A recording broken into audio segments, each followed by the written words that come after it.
Can anyone hear me? I do hope so. Just let me know if you're in there. Say something in the stream.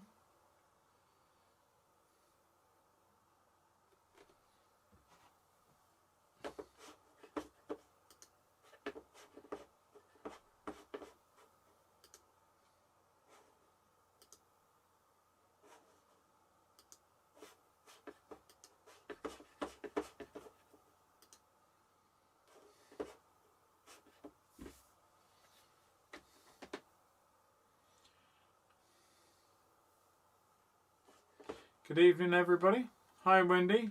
Thank you very much. Very tidy. Yes, you can hear me. That's good.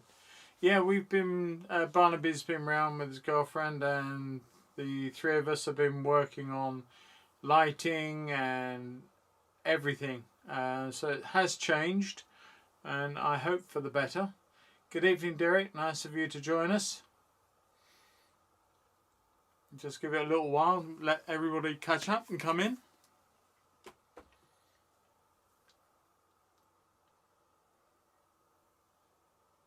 Oh, that's been around a little while, that one, Wendy. Michael, good evening to you, sir. Thank you for coming along.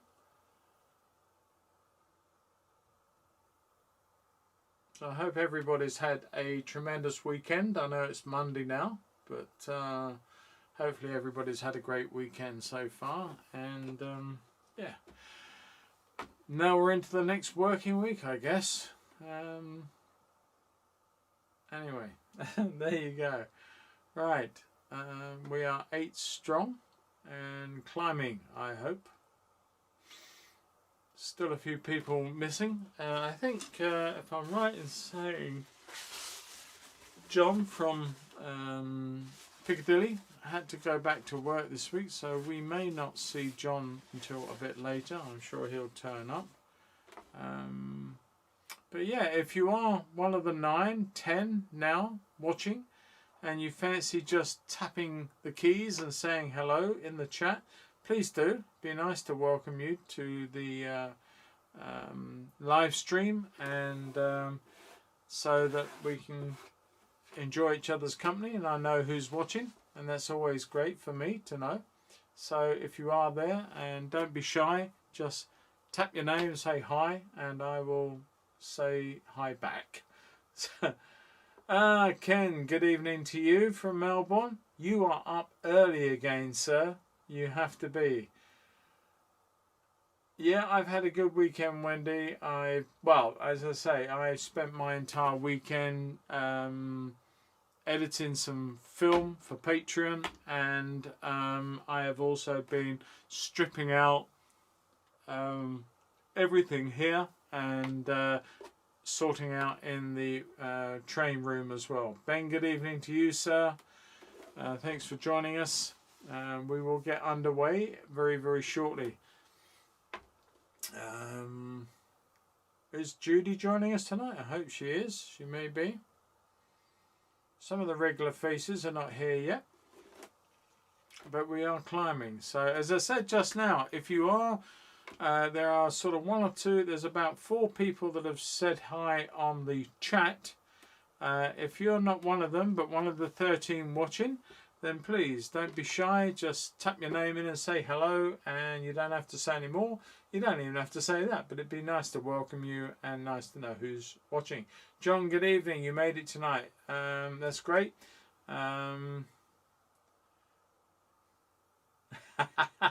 Not worried about you, mate. We just knew you had to go back to work this week, so knew you were pretty full on to get here. Oh, excuse me. Where did that come from? I do apologise. Righto. Now, we are talking about a very English oak. Now, I have painted oaks many times, and there are a number around locally that are wonderful specimens, and this one is another one of those wonderful specimens. And I chose it because it is a different one and a different area to the one that I regularly paint and call the saltwood oak. So this one is up on the corner of Pedlinge turnoff on the way out on the A20, I think, towards Newing Green. And if you go up past the little S-bend there, you'll look to the right and you'll see this out in the field between the houses on the farm. And yeah, I just felt it would make a nice shot of the oak and the trees and a bit of light, and mixing up the cloud a little bit just to make it a little bit more interesting. I bet it was, John. Yes, okay, right, let's start. Now then, for those of you who weren't in at the beginning, as I say, the studio has changed. And it is a work in progress. It is continuing to change. There will be additional things at the back and a little bit of lighting at the back. My head has got an extra light up there. We've got lights here and we've got lights here on the artwork. So my son has been in and done quite a bit of kicking me up the backside, as it were, to get things running a little bit more smoothly and maybe a little bit more attractively. So I do hope, and I think looking at this area, it does look good. Good evening, Teresa. That's not a problem. Thanks very much. No, that's great stuff, Teresa. I hope you're well. I hope you're doing okay. I think I'm just tired out. I've been doing this all day and I'm a little bit yawny. I do apologise if that happens. Anyway, let's get straight into it. Now I've got a very rough brush. It's a normal round. It's one of Rosemary's. It's an ivory. This is a lovely board. I've got so into painting on these of late. This is a natural canvas, natural linen canvas with a clear gesso panel, and these can be purchased from the Society of All Artists in the UK. And yeah, well done, Barnaby. You did a good job, and kicking me, that has to be said. But it cost me the fact that because of that, his payment was out to lend him my drone for a week. So and let's hope it comes back in not too many pieces. I'm sure it won't. Anyway, this is a lovely natural canvas, and they are Frisk made, which I think it's an American company. If anyone out there knows, let me know. I think Frisk is American, but you can obtain these in a number of different sizes. This is a 12 by 16. I thought I'd paint it a little bit bigger tonight, and let's go on. Now my normal method is, if I can take the skin off some of this paint, it's not been used for a few days, it's just generally draw the area that I want to paint. Now I sort of looked at this and where do I want to go? I think I'm going to make the sheep and the field much lower in the picture plane, a little bit there and much more of the sky, and I think that will make a more impressive oak tree. So what I'm going to do is just come along here and suggest my top of my field and my hedgerows, and I've got to be careful on the stature for these because I want my big old oak to sit in this area, and I am literally quite randomly scratching it in. There's a big old tree, and now I've got to be careful. The t-shirt I've got on is the second today because the first one got covered in paint about half an hour ago. Getting ready for you guys. I got some paint on something and realised that I covered the whole of my t-shirt, well, half the front anyway, in this lovely red paint. So I've got to be a little bit more careful. I'm going to bring this down, and it's not as... There's the sort of top of the field now. I've changed the top to meet the tree. I think the canopy comes right down low, so I may redraw the top. Not too sure. And let's come in, nice big base to it, like so. But I think all of a sudden that it's becoming very, very big in the picture, and it's very easy to get blown away by the massive size of this tree. So what I'm going to do just very quickly is going to ruin some of the surface, but let's just take some of this drawing away. Leaves a stain, not a problem, but I'd rather get it right. Good evening, Sue, and good evening, Sylvia. Sorry I didn't see you creep in the side there, but thank you for joining us. Yeah, I know, John, wakey. I do apologise to everybody. I'm stifling as I go. You must forgive that. I do apologise. It's not very professional, is it? Right, I'm going to put in a much smaller trunk to start with and let that just come up so far. Let's start there and let's look at the line across the field at this point, which is a fence line, and that takes us across the field to this set of trees and shrubs at this point, and they are as tall, if not taller, than this. We use that as our base, and we then carry on with this idea through here and draw that line in at the top of this field in that fashion. Now let's take our first, it's almost in sort of 3 layers, so you can go almost like one, which is one layer of our cake or our tree, like so, and then we have another one on top, and this one will come down like that. It's just a nice way. Now we have got a big tree, but we could make it bigger. We got all this picture plane, so do we want all this sky or not? So you're sort of playing this yin yang of making your tree big or fit the picture plane. So I'm going to just take it a little higher, like so, give it a bit more spread, and make that come all the way down here. And this is scribbling around with this brush. Do it a little bit more on that way. A bit deeper on there would have probably helped in the first place, if I'm honest.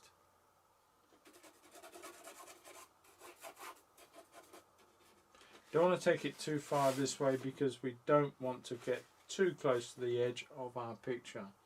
So we're going to probably leave it there. If anything, it might be a case of moving the trunk a little this way to support the tree and bring it over a little bit more.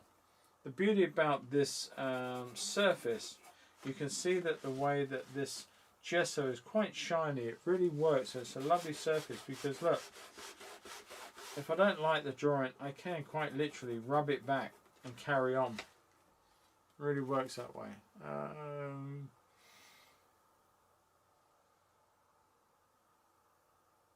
I think it's opposite my windows. Okay. Okay. I've just fallen in, Sylvia, with what you said. So are you in this vicinity then, up in the top of Pedlinge there somewhere? Without giving away your address over the internet? I do appreciate the safety and not doing such thing. But would that be about right? That comes right over. Look at that, really big spread on this tree. And somewhere around like that. And I'm just making little shapes, little changes, little adjustments to my big oak tree. And I still think now that I want that, I do want that, and I want that to come down there, really low to the ground. And that's sort of the base of foliage. And then I'm just going to, I don't want to see too much of this trunk. It is quite wide, but I don't want to see too much. I want it to be something like that. Then take that line through there. And yeah, it's more squat in that sense. And we've got a big limb that goes up through there. I'm just going to indicate that one. Great big thick part goes up into there. And of course you can't see too much, but it does break up inside all that greenery. And it's a lovely thing, this beautiful summertime oak tree. And I guess if you were there right now, you would see very much the same situation. And probably the only difference between my picture or my photograph and any that you might take is that the sheep would be in a different position. So there you go. Right, I'm almost done with this drawing, but I just really want to make sure that we are where we want to be with it, because I don't want to go so far into this and realise I've got to backtrack and do a lot more later on. So I'm drawing my tree, and I'm going to be creating sky holes later on. Right, okay, enough of that. Let's come back in. We've got a field beyond, so let's just suggest that field beyond. And that goes all the way through the back there, just below that final limb. So in fact that can come down there, and then we can put this line of shrubs out through the back there. And this lot comes up through here. Now this is quite interesting, because where I established this one, that's got to go further across. We've got this line coming in here, and we have a bit more of a gap before we hit to these ones. I'm going to put those up in there like so. They're very, very similar size. In fact, I think they dip down and these ones come across the back. And it's very hard to judge because the tonal shift between the two lots is very, very similar. So that will come down and into this field, and this field will go through like so, giving us different layers.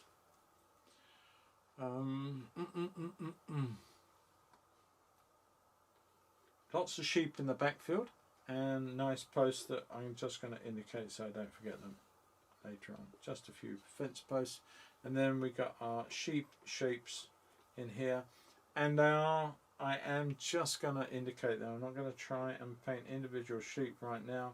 I just want to put several shapes in that will become sheep further on, and a very, very small scale compared to our oak tree. We want to make this our real big presence. So just one or two extra shapes, and I'm going to probably lose half of these before I finish, but they get the idea. I think that is fine. This worries me a little bit through here. I think this is just a little too big. I'll take that out. And like that. So, okay, so how are we doing anyway? Is everybody happy with the lighting, with what they're seeing and the colours and everything else? Let me know, because as I said, this is a case of a work in progress. So there's going to be times when you see it and you like it, and I just need to tweak it now and again. A bit of a glug. All right. Bear with me 2 seconds.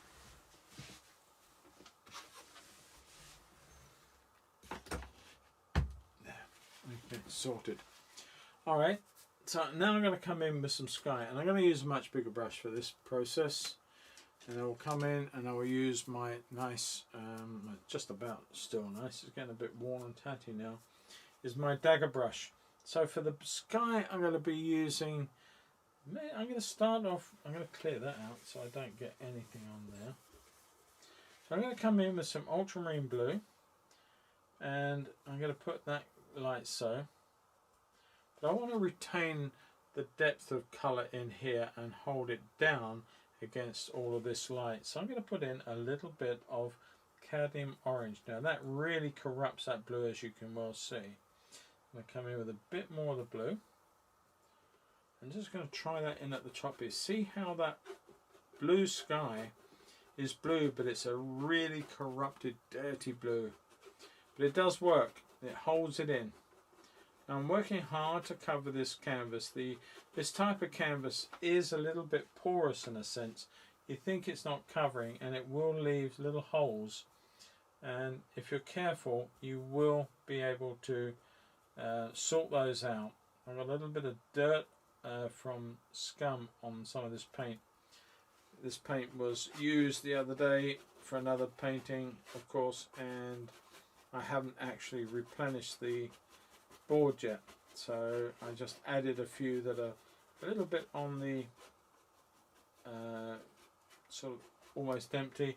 There's quite a bit of paint on here that I didn't really want to throw away for the sake of it, and I felt that it would work. So I'm going to carry on.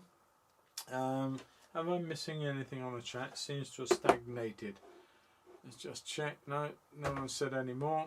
Ben, near hedgerow is bushes, and I think at the distance they are large trees. Yeah, that could probably be the fact. Thank you, Ben. I appreciate that. Now I'm just going to come in. I still want to make this a little taller, but I don't know. It feels tall, but I think it should be possibly a little taller. We'll see. I'll play around with the edges of it further into the painting. But I'm holding this in, and I'm going to add in a little bit more light as we come down through here. And just play with that. Now I've added some white, but I've also added a little bit of the orange into that, and it's corrupting. It's turning the whole thing into a grey. And yeah, it's a way a friend of mine works quite often, and I do like this sort of style, this holding back the colour, and therefore, you know, retaining all the light down in here. But it's just one way. It's not the only way. It's just one way. Just going to come back up here, just put a little bit of dark into here again.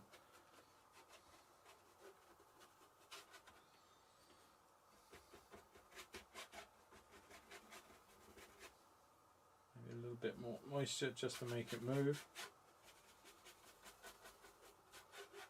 As I say, these canvases are not for everybody. I like to have a canvas that has got a pre-tone to it, and the natural canvas has its own natural pre-colour, as it were, being that it's oatmeal coloured. But it's great for seeing your lights and darks very, very early on. But just a word of warning, right now, they're due in soon, but right now there is no stock other than, I believe, 1418. They have a stock of those, but all the other sizes, apart from the really big sizes, are out of stock.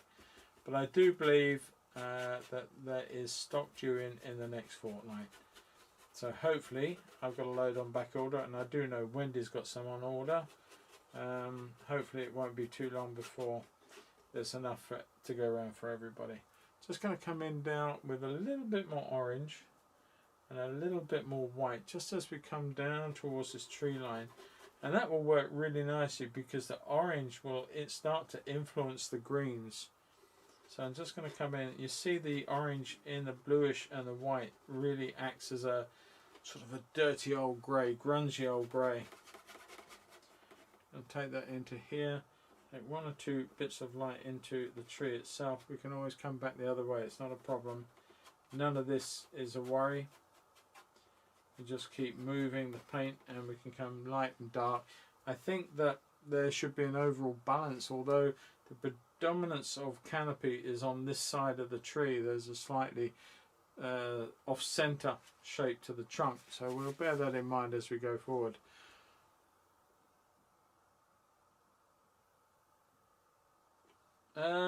Actually, I'm not. No, Wendy. It's I hear what you're saying. No, I don't think I am. I'm sort of, no, I think I've got lighting from both sides. I've got one that's almost on my face, and this one is really down on the thing. You can see a slight more brightness to one side. So if I'm painting left-handed here, you're going to get a slight shadow, as you can see as I move my hand around. But generally it's not too bad at all. We did a lot of testing and mucking around earlier today, and I do hope that we pretty much sorted out any problems. I'm not saying we won't come across some. I'm just hoping that any we do find will become easily sorted out. Right, I'm just going to keep playing around with this a little bit more. Now I know the sky is a greyish colour, sort of more of a threatening sky, and it was the end of the evening. There's a little bit of light to the fields and sort of over this way behind my shoulder. But it was sort of threatening rain quite a bit at the time as well. It wasn't great. I did a plein air here on this day, and it was all about the sheep and the crows in the field that was nearer to me, not this one.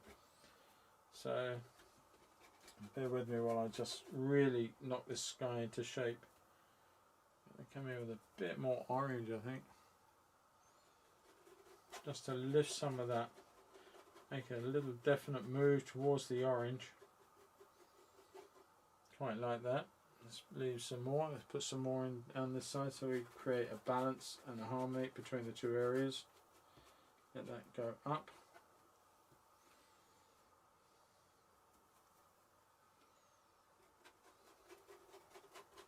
A bit more coming across into here.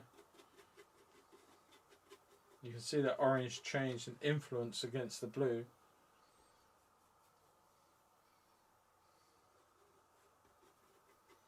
Especially now I've done that. But I wanted to do that warmth into the sky because there is a sort of a preference to that warmth in this tree line too. So I wanted to make sure we got some of that. I'm going to come back in with a bit more of that blue, a bit more of the orange into there and influence that coming in here. Nicer transition between the two areas.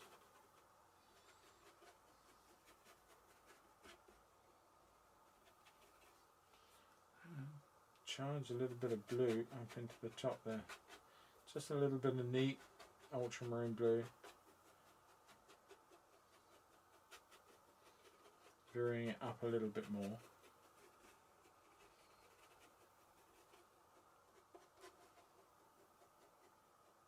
Okay. I can always come back into that and alter things if I'm not happy. But for the moment I think we're good. I'm just going to live with that and see how that makes me feel in a short while. So let's say the sky for the moment is done. I seem to have had... Oh, thank you, Leora, that's very, very kind. That's very kind of you. I appreciate that very, very much. That's very kind, and it all helps to support the channel. Right, I will carry on. That that's the first person. That's really sweet. Thank you so, so much. Right, made me lose my track for a second, but that's cool. Right, I'm going to carry on, and I'm going to get into the trees, and I'm going to use predominantly, I'm going to stay with the ultramarine blue, and there's no reason why I shouldn't use other blues, but I'm going to stay with the ultramarine for a moment, and into that I'm going to use some cadmium yellow deep, and let's just look at our distant trees, and that's a little bit on the cool side. I want to pep it up a little bit, so I'm going to come in with a bit more cad yellow deep in there and just warm that tree line back up across the back there. It's got to be, you've got to look at the values, you've got to check the values here, and it does. I'm going to come in with some cobalt blue, and I'm going to use some more of that yellow, just deepen it up but keep it nice and fresh, and give me a little bit of a darker value against that skyline. I think I might well also come in with some oranges and yellows just to enrich it, because part of the reason I did this photo was the fact that I really, really loved the warmth of the light on the trees behind here. I want to really come into that. I'm going to put a little bit this side too. It doesn't exist, but bear with me, I wanted to put that in. But I wanted this lovely light on these trees that are going behind. And as you said, Ben, I think they are probably trees. I might just pop them up a little higher and make them a little bit more distinguished in shape and a bit warmer, catching that sun. Maybe a little bit on here, catching the last of it, but then we'll come back into some darker blues. Heck knows what I just picked up there, but I think it'll work. I'm just going to come in with a very, very rough green against that. This is the nearer shrubs, the nearer trees, and take that all the way through. And this is blocking in. There's a lot of blue on there, so be aware that I put too much on. I'm going to come in and I'm going to play around with this just for a little bit, and that's our nearer trees, and we're going to stop with those at that point for the moment.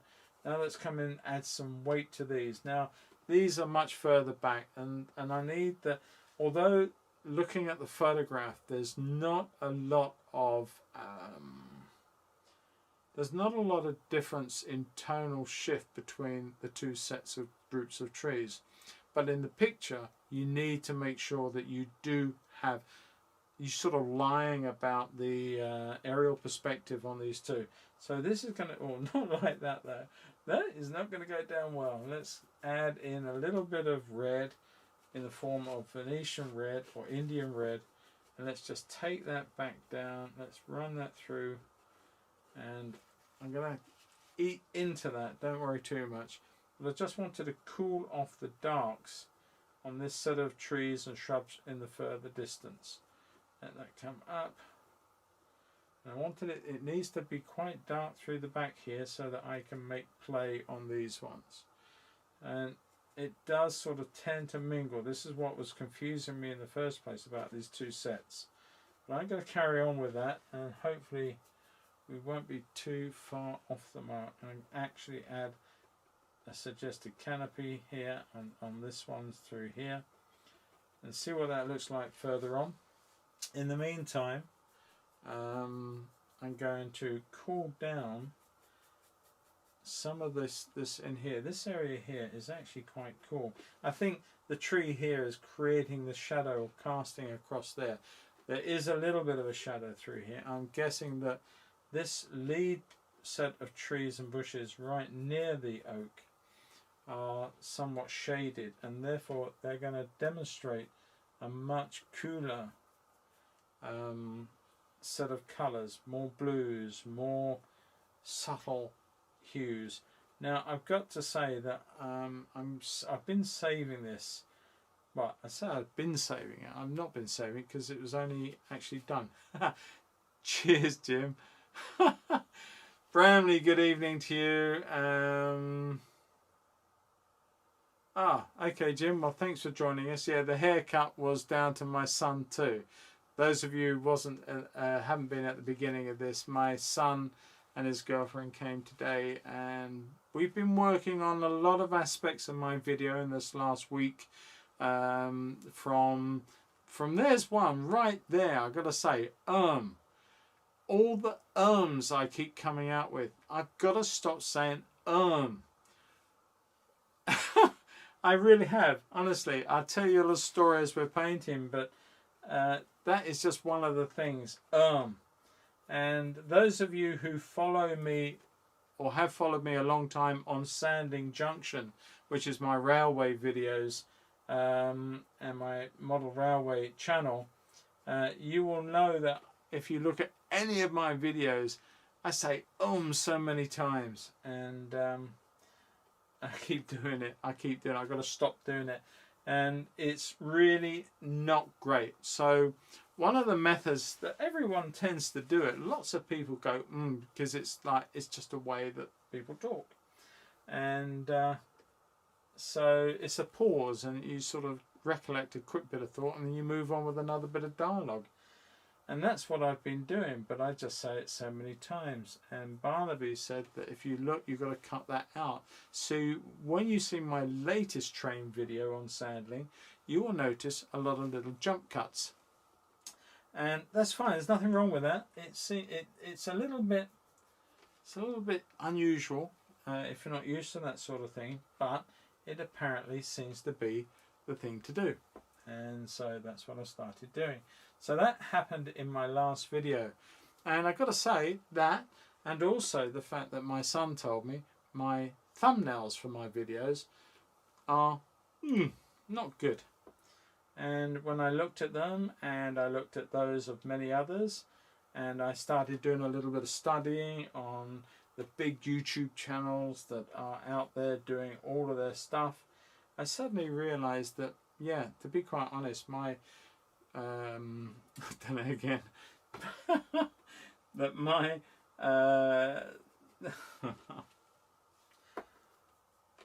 my thumbnails are rubbish.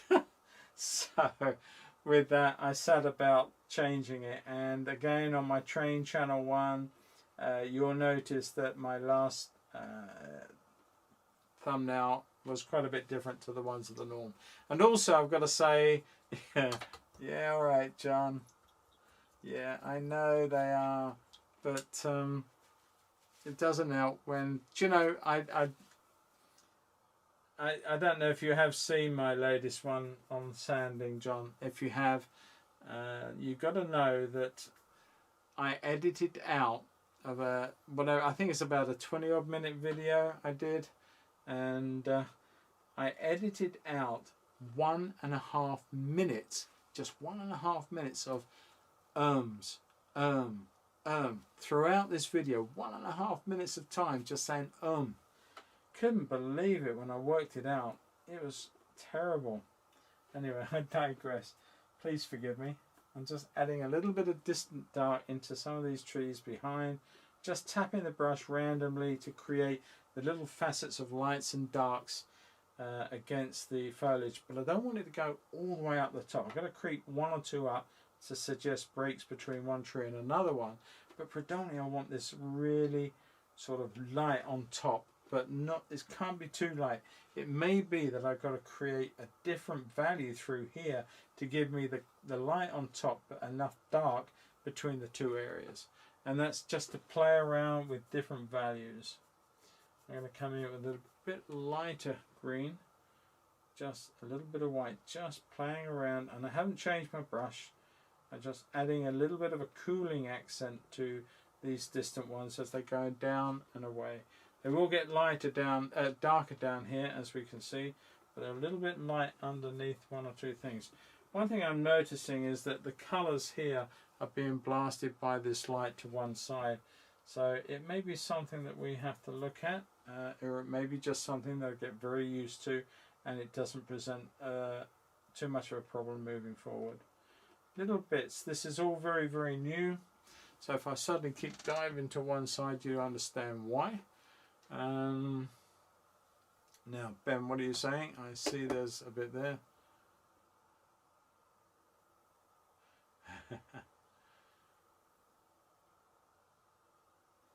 Well, that's very kind of you, John, but I do know I was doing it a lot. I think you can change your thumbnails at any point, even on. Yes, you're right, Ben. It's the trouble is I've got some 60 odd videos on each, and that's an awful lot of time creating new thumbnails. Although I will, given over a period of time, I will be doing that. Wendy, you'll be surprised. Probably not. And I definitely won't if he brings back my drone in pieces next week. So yeah, we'll see how that one goes. I love the new engine you bought at your railway. Sorry not being able to right place. But it's an awesome engine. No, Bramley, that's fine. It's a great engine, and I don't mind speaking about that. And the company is a tremendous company, if you're aware of them. And I would sort of certainly, they're not cheap, but they are wonderfully made, and they are representative of that class of locomotive which this particular gentleman is extremely fond of, so much so that he's created a whole business just around creating very accurate and detailed models of that particular type. Anyway, I will get back to the painting. Sorry peeps, bear with me, we're getting on to it. I'm just coming in with a bit more cooling colours on these in the front here, and I think that's going to create a little bit of differential between the two areas. So I'm going to bring that through, get rid of my little mouse, and bring some of that colour down low.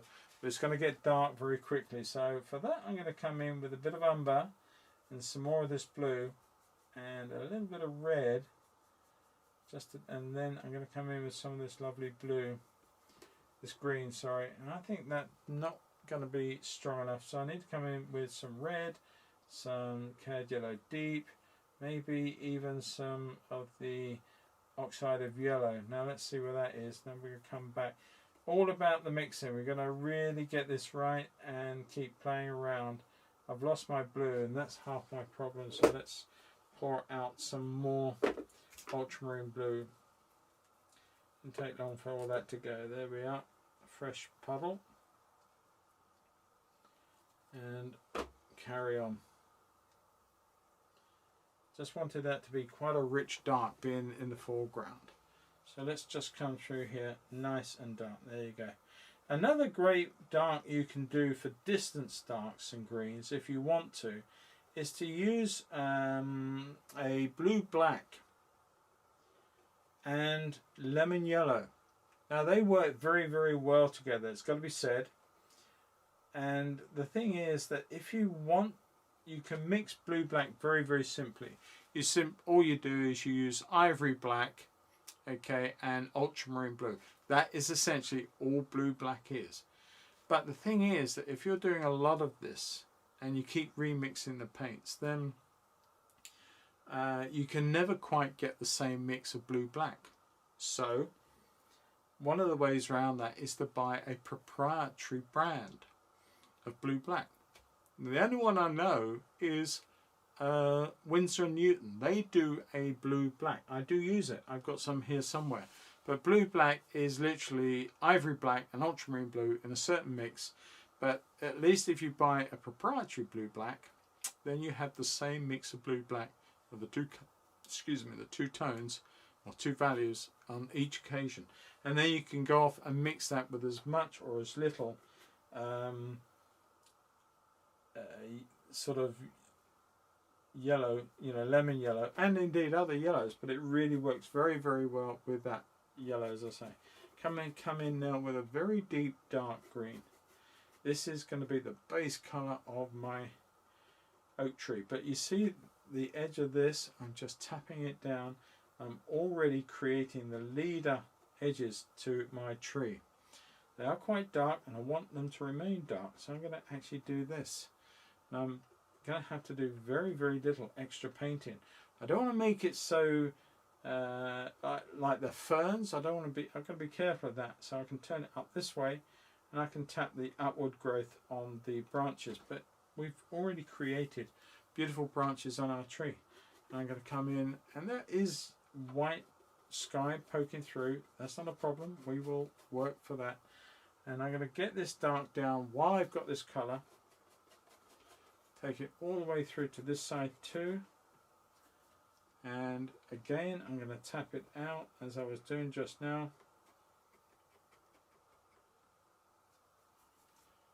It's going to mix up with the white. Don't worry too much, because you can refine anything you want to later on. Just get those shapes in. Got a little bit milky because I picked up a little too much white. I'm going to come in with some more fresh darks on here. If it gets too much, you can always wipe it back and start afresh. It's not a big deal. And come through here. See how that picks up all that white paint that you put in from the sky. But we are just blocking in, so there's plenty of room to carry on with this. Ben, what's Ben saying? Ben saying, Ben. What did Ben say? Ah, okay, yeah, it's back to that other comment we was talking about. I got you now. Okay, I do apologise. I had to just retract over the little bit of the chat that I thought I'd missed, but hadn't. Okay, there's that little bit there.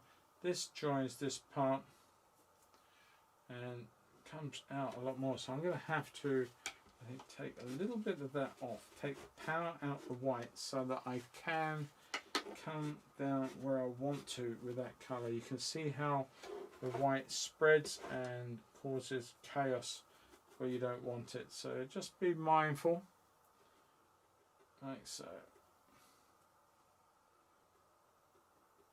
Okay, that will have to do for the moment, because what I want to do now is come up with a little bit more green, a little bit of mid-green. So that's a little bit too warm, so I'm going to use some cobalt in there just to take it back down a little bit, but it's more green than what I've been using. So let's just come in with a heavier influence of green now over some of these shapes.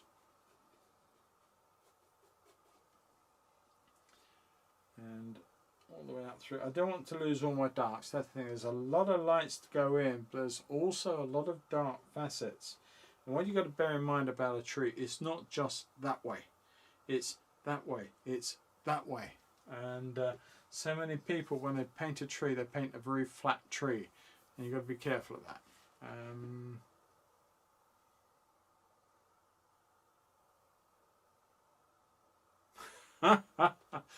Wendy, come on, stay with the game, please.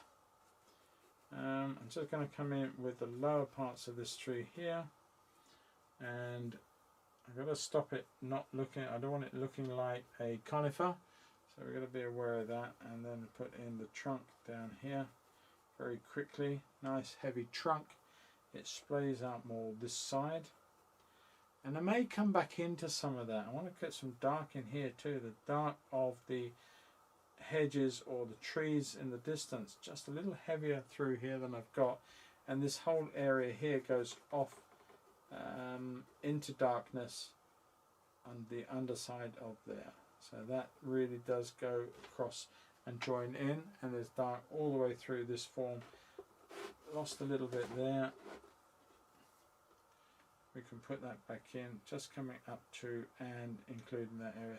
So there's light under there and there's light through here, but we've got dark creating the base of all these trees here. I'm going to bring some of that orange back down into play in a little while. Some I've already lost, so I'm going to put that back in. I'm just going to come down. I want to check this because there's a lot of green that's coming off of this tree here, which I've missed. And I want to keep that. I'm going to take that like so. Keep looking at the dark of the trunk. And I'm going to have to put some more umber out, I think, in a moment. Because I want to get that trunk in. And it's quite dark. And it is very suggestive as it goes up through the crown of into the crown of the tree. There are one or two marks like so. I'm just going to lay those in. They're just there. They won't actually form too great a degree of the whole thing. Right, let's look at some of the other colours. Let's have a look at the field. So the field colour, I'm using another Winsor & Newton colour. Now I do predominantly only use 2 or 3 of their colours. I use for the mixing in here, the orange I use is their cadmium yellow. It's very distinctly different to the cadmium yellow of Michael Harding's colours. So there is a difference between the two, and I just prefer the other one to Michael's ones. There's a good use for both of them, but in particular I use the Winsor one. I also I'm also using one called Juin Brilliant, which is a brilliant yellow, to that I love that colour. And I've used that in part of this colour for the field. You can see it on the edge of my brush there. Probably a little bit too much of it. But let's just bring that through that field. It's being influenced by a lot of greens. Pale it down a little bit. Take it down. Great for sand on seas and stuff. But I just want to bring that light area through this field to start with. We can tone it down, pip it up, whatever we want later on. I just want to get it established as the field behind between this lot and this lot here. And then we're going to come into our green field in the foreground, and I'll cool that down too. I'm going to use a little bit of cobalt green into that just to take that field down a little bit. I've already lost my sheep, but we'll bring those back into play later on. Not a big deal. Just take that colour through like so. Just scratching it in for the moment and just giving myself an idea and blocking in the whole of this area to get it to a point where I can move on. Okay, now then.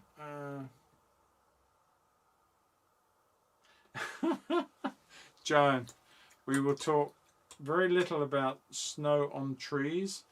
The Honourable Mr. Ross painted them very, very well. And it's something in this country, as you probably know, we don't see too many of unless you're up in the northern parts of our country.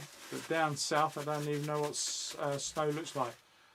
Hot Georgia, thank you very much, Diana, for joining us.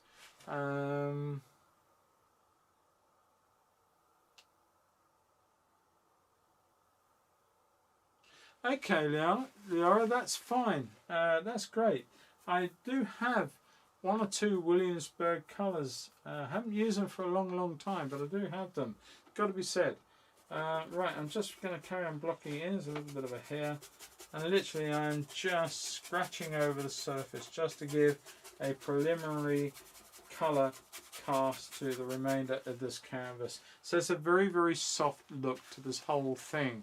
I don't want it to be hard, very articulated. The tree is majestic. It doesn't want to be in your face. It just wants to be seen and its presence felt.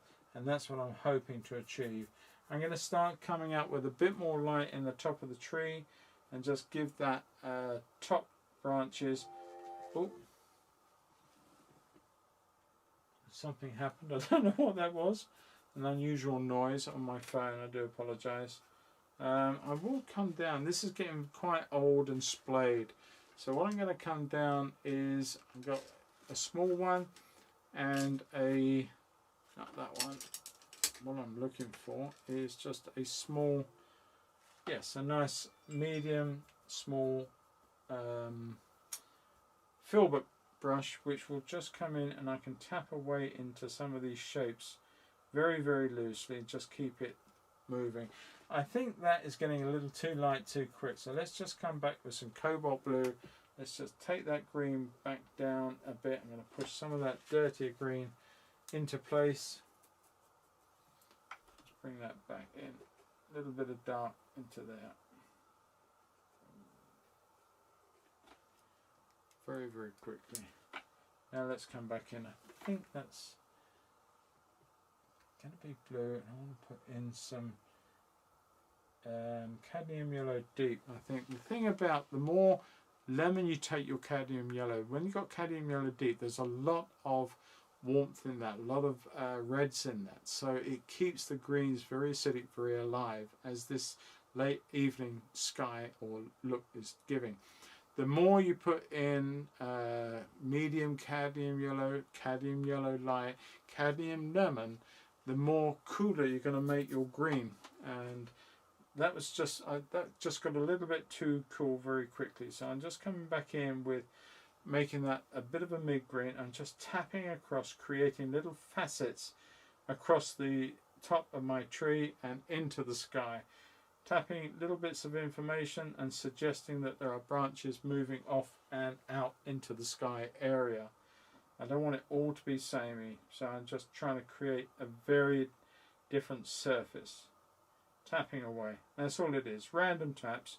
I've got the tree in mind. I'm looking at it as I go, so it's not completely done blind, but at least I can see that there are lots of different areas within this that I can add to and increase into this sky. It's going to get cool very quickly, so be mindful.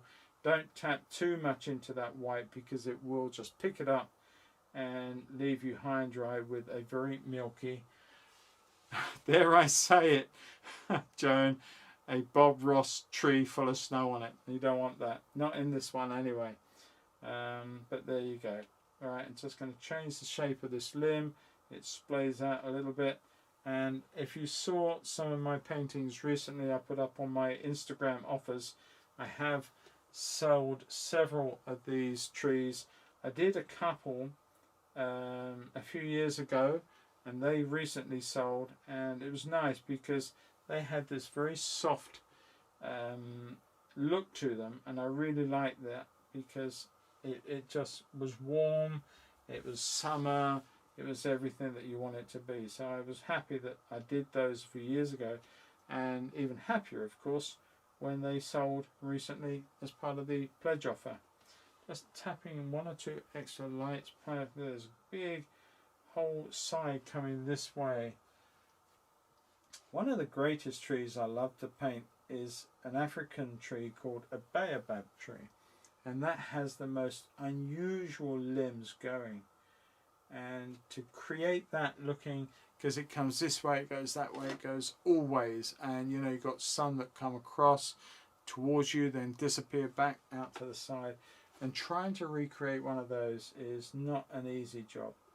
But anyway, I digress, but it's just trying to describe to you that trees are all over the show. I'm going to add a bit more blue and to cool this down as this comes down into this area under the area of no light, as it were. So just tapping away, creating form.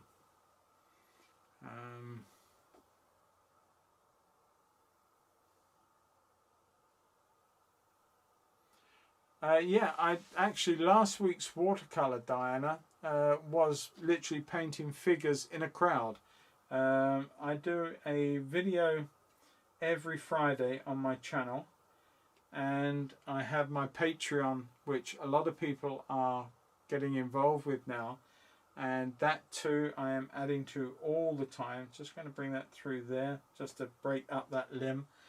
And yeah, so I have looked at the way I do an awful lot of videos whereby I am just painting a picture, talking about it very much like I am now, but I've started looking more and more at doing small 10, 15, 20 minute videos where I pick a topic, for instance, people on a beach, whatever, trees in a field, and try and create those. At the moment I'm doing a lot of it in watercolor because there is a huge following generally for watercolors over that of oils, although oils of course is the most traditional of mediums, but really so is watercolor too. It's just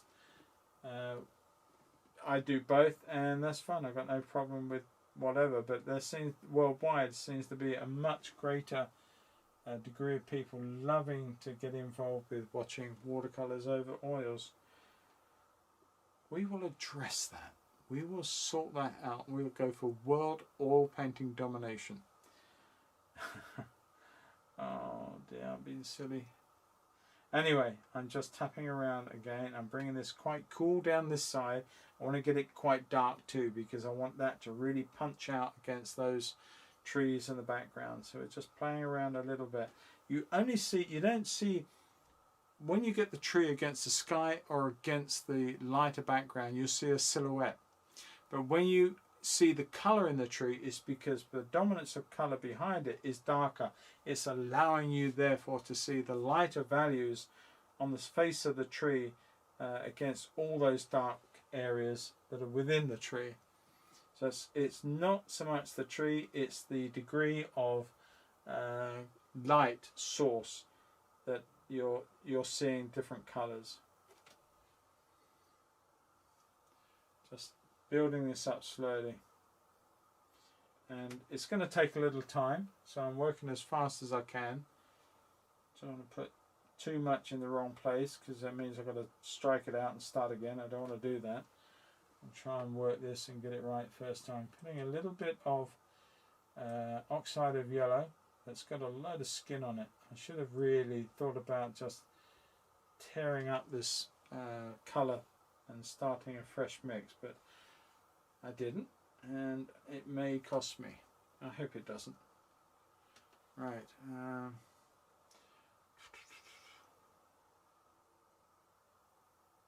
Yes. Where are we? Wendy, I know I love my trees. What is Wendy saying about trees?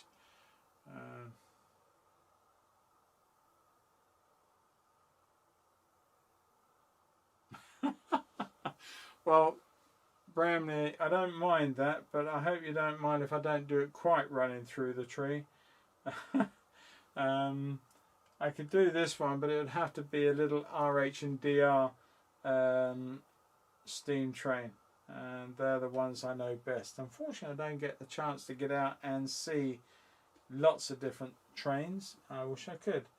I know young Luke, who watches this channel often, is an avid fan, and he does an awful lot of train watching with his father, I believe, and he loves that. In fact, he's not on here tonight, so I'm guessing that's exactly what he's doing tonight. I wouldn't be surprised a jot. But good luck. I like that, and it gives the young lad a wonderful hobby to do. And now I'm still playing around with the shape of this tree. I'm going to end up building it up here somewhere before I finish. Never mind, it's not a problem. I'm just going to keep tapping away, tapping all these lovely colours. Now my leaf side, I'm not painting individually, I'm painting groups of leaves. groups of colours. So don't think any one of my little taps of colour is a leaf. It's not, of course, and I'm sure you don't think that, but in case you weren't sure, then I just make that quite clear. These are blocks of colour, groups of leaf, colour changes within the structure of the tree. No, I know, Bramley, I appreciate what you're saying. Interesting though. No, be too damaging to both the tree and the train. Can't even contemplate doing that. So I'm going to put in a little bit of dark there, and just to suggest that joint that goes up through there. And I can return back to some of this. Where I've been resting, you can see the state of my hammer. I've been resting it on this bit of wet paint. So I'm just going to come back in and tidy up some of these darks in here before we carry on. And it's nice because you've got these lovely little shapes where you've got the green that goes up into the darkness of the canopy of these trees, and they leave a little bit of lighter green coming down into the field, a little sort of grey area between cover and open field. I quite like that. I'm going to play with that for a minute, just run that through into there, and then it does get quite green down this part. So let's bring that back in, cool the field down. A little bit greener than I've allowed. Let's come in with some yellow. This is medium cadmium yellow, which has got a very different influence to the other one. And let's just take that through there, cool it down, using some of that Winsor & Newton colour into the mix. Let that cool down, just gently take it back, and we've got somewhere where we want it to be. I want to leave this light because I've got this contour line between the two fields. I'm going to just run that green in through there so I don't lose it. And look to some of these colours in here, because there's one or two other lighter colours in here on these bushes close to. It's not all blue, but it's not going to be as bright as some of these. I just want to allow to give you some form of contour shape to some parts of these bushes. I'm bouncing all over the thing. That's something I actually forget to keep talking about. Yes, of course he did say so. He is in Norfolk. And I did tell you about looking out for a certain train or two up there, didn't I? So yes, I remember. It's been a long week, sir. It's been a long time since Friday when we talked about that. Well, I hope he's having a tremendous time. I am sure he is. And in a way, I'm quite jealous. I've got to say, it'd be lovely to get out after lockdown and see a few trains.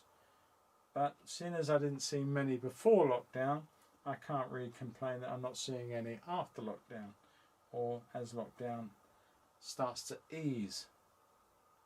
Just creating one or two shapes in here,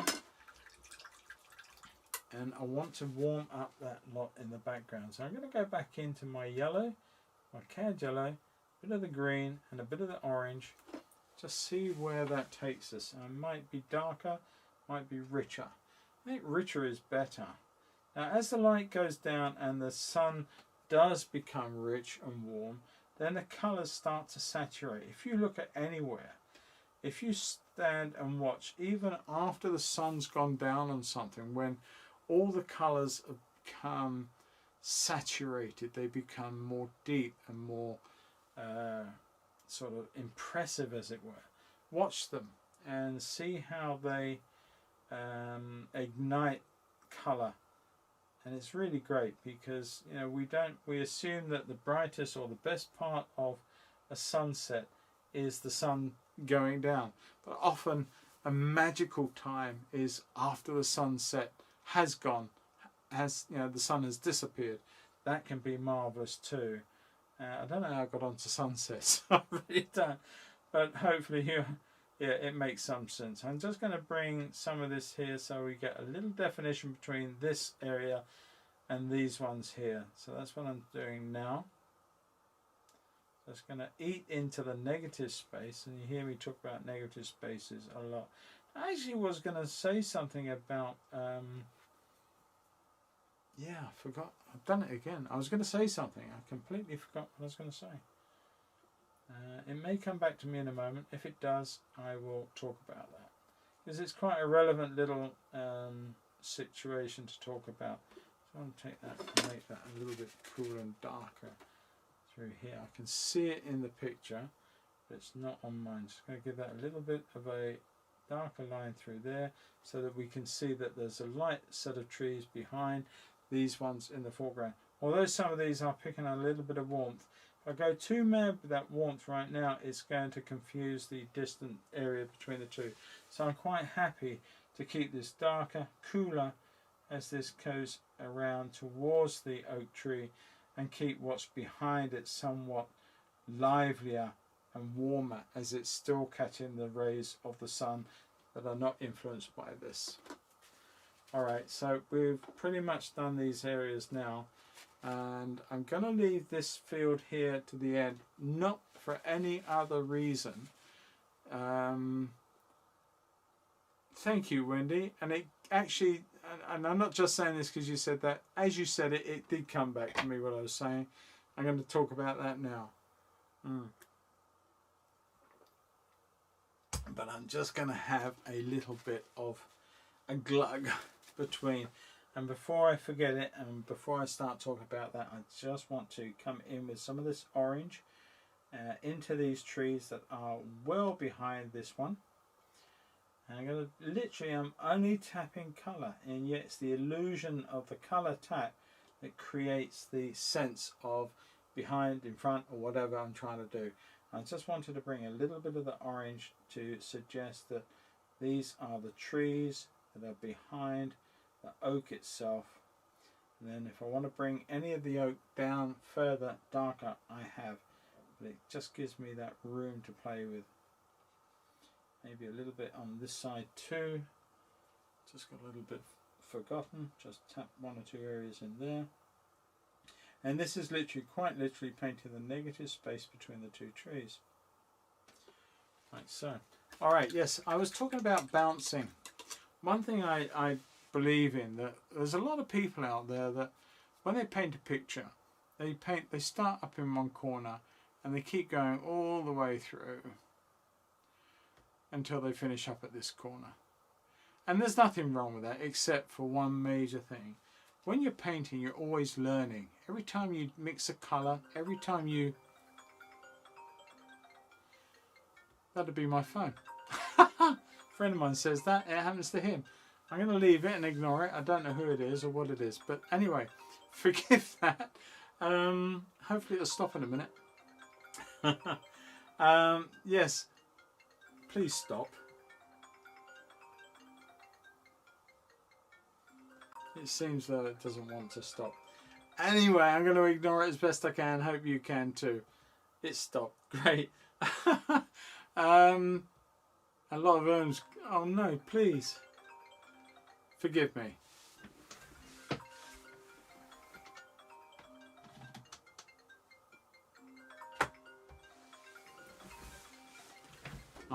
No idea. Anyway, right, so what I was saying was that when you go from one corner to the other and you finish the painting as you go, you're mixing colours and you're mixing colour mixes, you're making drawing statements, you're doing everything you can to create the image from there to here and finish as you go. So with that said, you would have learned something from this corner to this corner. You would have learned, however small that learning is, you would have still learned. And the thing is that then the quality of the painting from here will be different to that here. So what happens is that you can see that quality, however subtle, and you start to think, well, okay, now I've got to go back over all this. So you're going to keep going from one to the other, because every time you're changing. So what I say to people is you don't do that. What you do is you work the whole painting all over the place. I'm bouncing here, I'm bouncing here, I'm bouncing here, and so what happens is at the end of the painting, what will have been is that the last brush stroke you put on your painting will be the sum total of all the knowledge you have at that moment in time. And it means that the whole painting is a full representation, because the last brush mark could be here, the one before it could be over here. So it comes up and builds up as an even painting. I think hopefully I'll describe that how I wanted you to hear it. I may not have done, but if you didn't understand anything, please just say so, and I'll say it again. If you can stand me saying it again, it's not a problem. It's just to me, it's important that you know, that we understand what is going on. So anyway, right. Let's move forward. So I've pretty much done the tree anyway. I might do one or two other bits and pieces, and I've got what I call the sky holes to put in. But I haven't done anything here. Now, having said that, I bounce all over the painting. I do, but because I'm working on not an upright, and because I'm working on a flat, then you know it's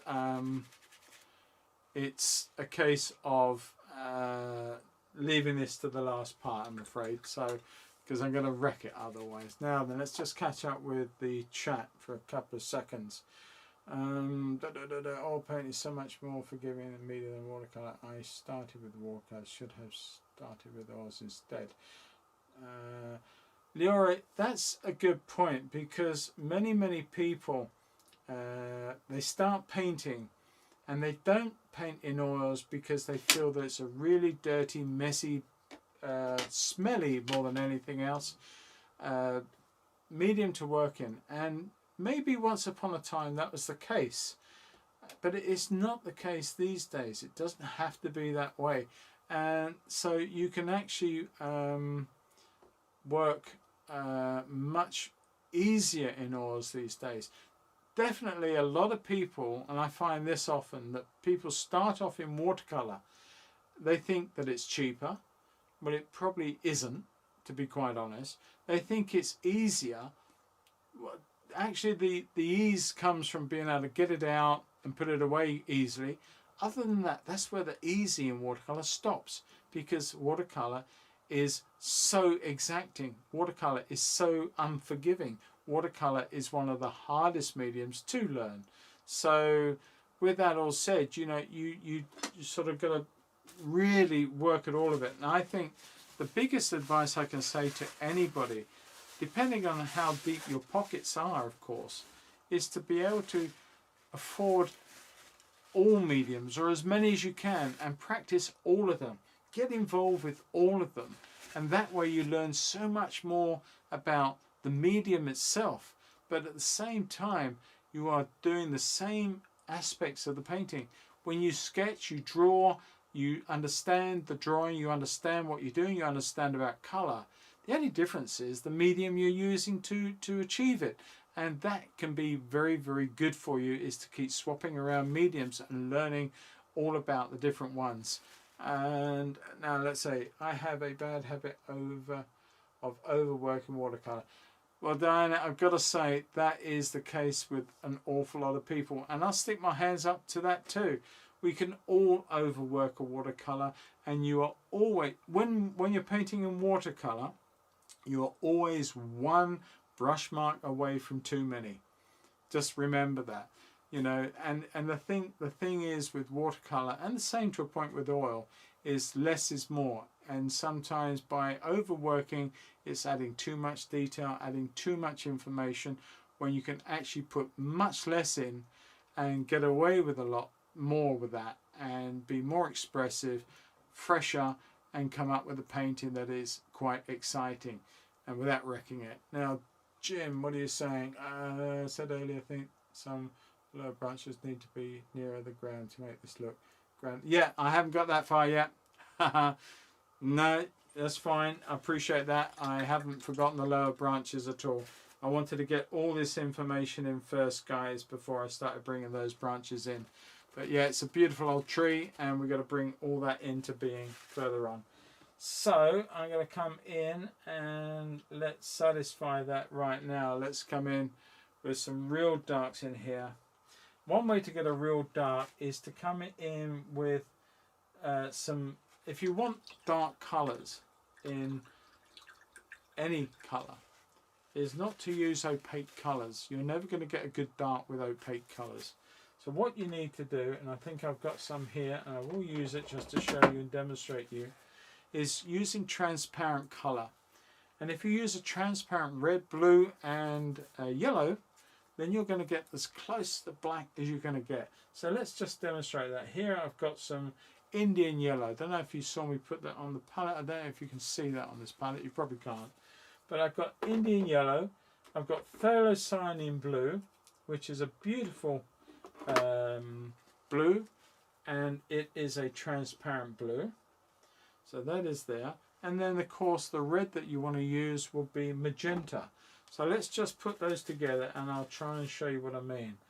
There is my phthalo blue. Hopefully, am I mixing that in a place that you can see? Probably not. Okay, so let's come up to an area on the palette. Let's just clean the area up so that you can see what I'm actually doing. So let's put our phthalo blue into this mix. Hopefully that is going to be the right place. I'm just going to see. I can't see. Yes, on the screen. So there's phthalo blue. Now to that I'm going to add some Indian yellow, and that makes a very deep green. To that I'm going to add some magenta, and that takes all of it. That's our red, yellow and blue, but instead of a dirty grungy colour, we end up with a really dark colour like so. You can see how much more that has become dark over what I was putting on earlier. It's really important little device to think about. So some people say, oh, you need only a few colours. Yes, you do. You can get away with just a few colours. But if you have more colours, you have more options. And to say, I won't go into it now, but you can have several colours of red, yellow and blue, quite honestly. And they can all be quite necessary. I'm going to tap in a little dart through there. You can see how much darker that value is against these other values. Let's come in there, and we've got another limb that's working out. Now let's use this dark to really get the dark areas into the base of this tree that are giving us the heavy old look to the branches.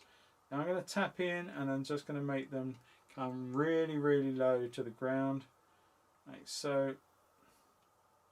Bring that canopy right the way down through here. Actually would be a lot better. Let's bring that down through. Lots of darts as it comes down now. You can see how that dark is influencing all those colours, and I'm going to carry on using that. It's a solid colour, and if I want to bring in one or two lighter values over the top in a little while, I can do that, but I just want to bring that all the way down without mixing it up with too much white, because that will kill it very quickly.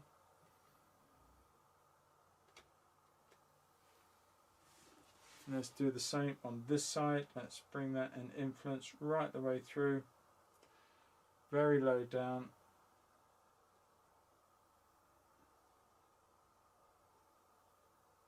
Like that.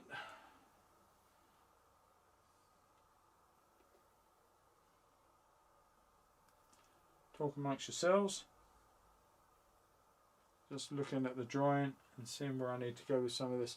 This here has got a real strong dive down towards the ground. Big heavy limbs, big heavy weight attached to the growth. We've got to bring that through. And that's starting to look like our old tree. And this one overhangs equally. It's coming down, not quite as low as the first one, but it's on its way down that way. A few soft taps of the brush. This brush does leave, you know, using a filbert leaves a lovely soft edge to the marks. Alright, there we go. Now, Ben, while you're here online, hang on, so just pop back a second. I use water soluble oils due to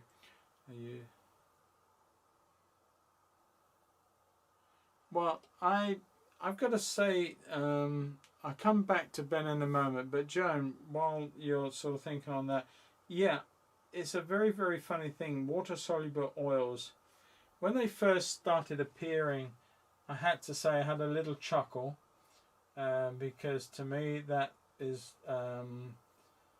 almost a physical impossibility to have something that is chalk and cheese and being completely workable together. Now I know to a point they do it and they work, and I'm not knocking the product at all, please don't take it the wrong way. But what I discovered was I was asked by a well-known company to try out a new line of these that they were planning on having made, and to test them. Now it wasn't just me, it was other artists around the country that they asked to do the same thing, and I tested them and I found them to be wanting. Now why did I feel them to be wanting? Certain colours are staining colours. Certain, like the greens, viridians and phthalocyanin green, phthalocyanin blue, all of those are very transparent, very staining colours. And when you mix that up in a brush, you will not be able, it doesn't free from the roots of the brush very, very easily. And I just found that the whole thing was influencing my very next colour. And you almost had to have a brush for every colour you were playing with. Now I know that's not exactly quite true, but it's not far off the way I felt about it. Got a second limb that's coming down here, very close to this one. So I found them wanting, and because of that I have to say that I've never really taken to them. I've nearly got involved with them at all, and I don't feel that, I don't see the point of them. One of the reasons that they were billed when they came out was the fact that you didn't have to use horrible solvents to use them. Yes, you can use quinacridone red as well. It's a transparent red. And the thing is, they were billed as paints that you didn't have to use smelly, possibly or potentially health risk solvents to paint in oils. You could use these water solubles.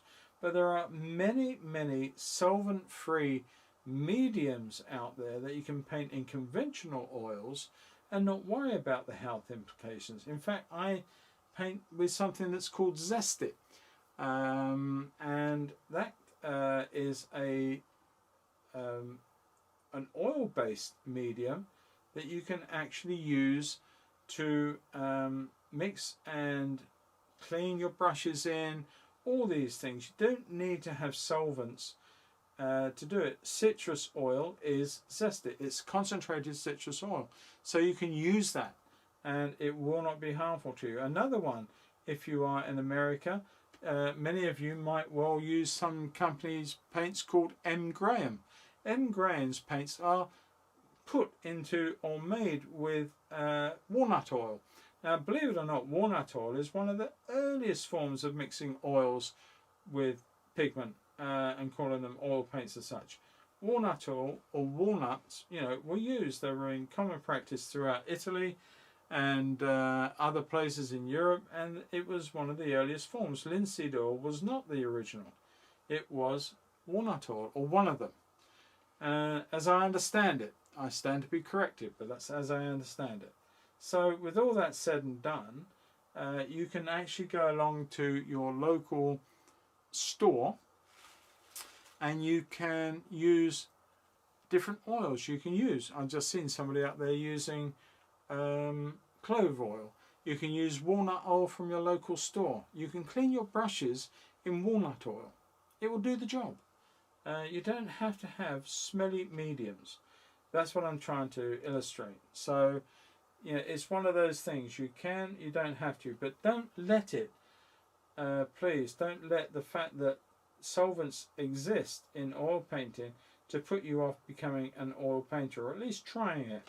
No one's saying you've got to stay with it, but it's worth trying and it's worth sticking with it and using something that is not going to cause you any problems or that smell in your home. It doesn't mean the difference of being able to paint indoors at home or being sort of evicted to the garden shed, as it were, if you want to go out and paint. Just because of the smell, you don't need to worry about that. Right, I'm rabbiting on. Sorry, people. Yes, in the US, M. Graham. Love it. I've used M. Graham paints. They're great stuff. When I've painted, I've done a lot of painting and shows in the States. I used to do the Southeastern Wildlife Expo down in Charleston and Lakeland in Florida. 2 of the shows I've done regularly over many years. And when I run out of paint, I often went along and bought some Grahams and something like that. But I wouldn't go that far. John, WD-40.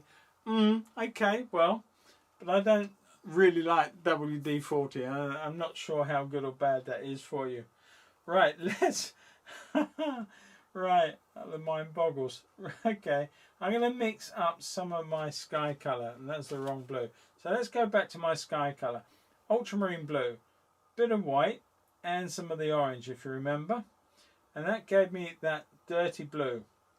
Now then, when you come to doing sky colours, if I put that colour there, you're going to see it. Plain as day.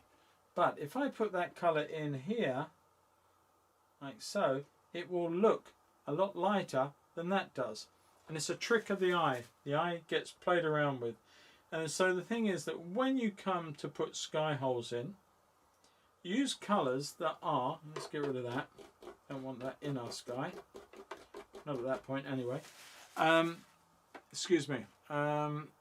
Zest It is something that is on sale in the UK from, if you go onto YouTube, Google, and you type in the word Zest It, Z-E-S-T hyphen I-T, if you kick that word in, Zest It, then you'll find it's sourced in the UK, but I think you'll probably be directed of where you can get it from. Yes, Amazon sell it, but bear in mind about Zest It. Do not be tempted into all the different mediums that they show. Zest It, what it was originally, was just a brush cleaner. That's what it originally was, and that's all you need to buy. You do not need to buy any of the fancy mediums. If you want to make a medium from it, which you can, you just buy a bottle of cold pressed linseed oil and some Zest It and mix them 50-50 or whatever ratio you want them. But don't be seduced into thinking that you've got to spend more money by having Zest It this, Zest It that. You can make your own mediums. You don't need to do that. Yes, I use it in here. That's Zest It in there. Let me show you a bottle. Ooh, excuse me. This is a bottle of Zest It. You can buy it in 1 litre or ½ litre. If I can get this to work under the camera. Going the right way. Forgive me, I'll get there in the end. There you go. Alright, I'll leave that up there so you can see it for a couple of seconds. That's Zest It. Alright, you just want what it says here, you just want the brush cleaner, nothing more. If you you do not need to go and buy into painting medium versions or something else version, because any of the other versions you can actually make yourself using the brush cleaner. So don't think you've got to buy any other more. But the thing about it is that it's completely safe to use. I don't suggest you drink it with your gin and tonic, as it were, or your gin and orange, even though it's orange citrus oil. The smell is a citrus smell, but in its natural form it doesn't have a smell. The citrus is added. That's why they've got a picture of the orange on it. And what you got to also bear in mind, that you don't use it and dump it. It's not that sort of product. What you do is you can use it quite a lot, which this has been used a lot. And then once every so often, or if you're painting frequently, just decant it off. Have several jars that you can separate it, and then pour, after a week or so, just pour the good material back into your painting pot and carry on using it. So 1 litre will last you an awful long time. You don't have to go into it. SAA, Jackson's, they all sell it. In fact, the cheapest person to buy it from right now, Joan, is SAA.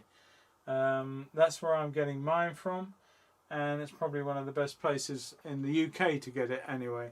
Right, I'm going to come in now. I'm going to mix up some of my sky holes, and I'm just going to come in and put some little marks in that are suggestive of sky holes in my tree. I'm varying out the colour. It's a lot lighter down here. There's also more orange in, so I'm going to make a separate mix that's a little bit darker than that of the sky around, but it's certainly got a little bit more orange in than the blue. And let that come in little taps all the way through here out to meet the sky, as it were. When it meets the sky, of course, it does want to become as bright as the area around, so make sure you remember that. I'm just going to tap in and literally create, or try and create, the illusion of separation in this tree. May not be exactly as my photograph. I'm not too worried. This is a lovely tree anyway, so I'm sure it won't mind if I miss the odd limb off or the odd leaf. Just going to eat back into there a little bit. Take that off into the outer part of the sky. I keep rambling. I've got so far behind on this painting. I do apologise, everyone. So I'm going to take that in there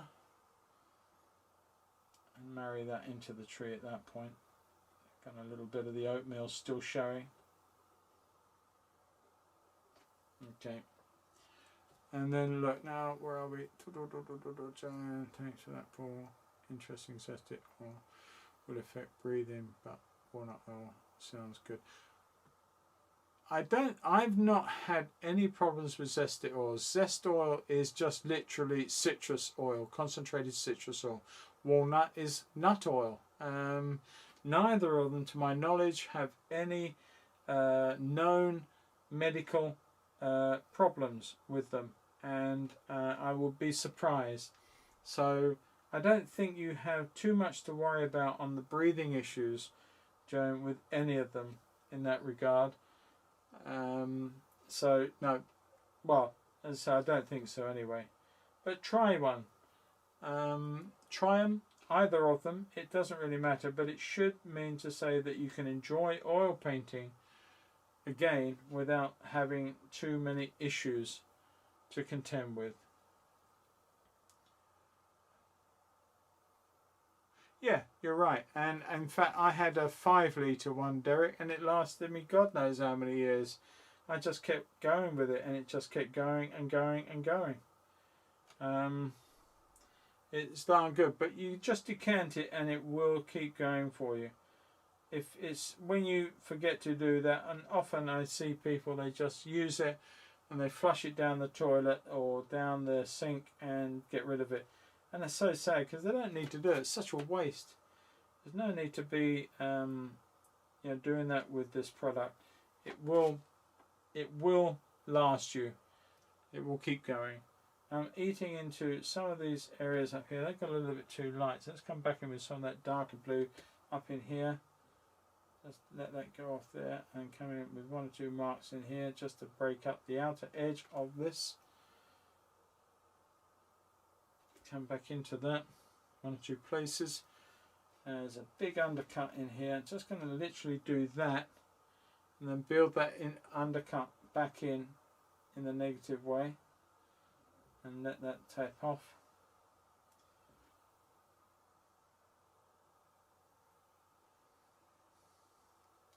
Picking up fresh paint, I know that the paint is getting picked up by the dark and vice versa the light, so I'm aware of that.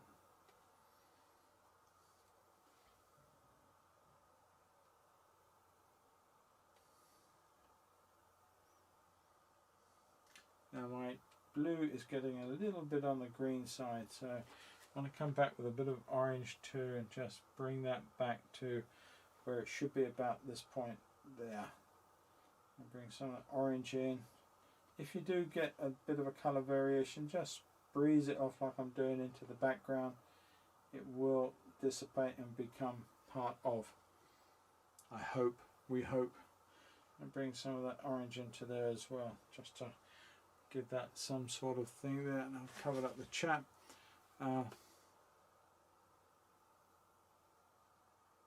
Well, I mean, I don't think it's illegal in the UK, but I totally agree with you that any solvents of any description down the sink is awful.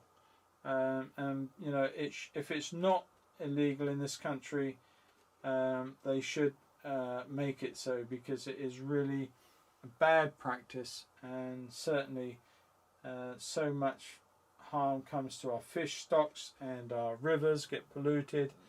So many things that's just not good. Right, I'm just going to bring in a little bit of light, one or two places here. I'm not sure what the time is. How long have we been going? 1 hour 35. I better get a shunt on. And I just want to bring some more light into one or two places up in here. So I call these, or I've come to know these as sky holes, and I think that's what people generally call them, and I've carried on calling them sky holes, just using pretty much a messed up chisel brush or dagger brush. Obviously it's where there are gaps through the tree's canopy, and you can see light emanating from the other side, whatever light source that is. I'm just tapping off those that get a little bit hard. I'm just tapping off one or two areas to make them a little less aggressive.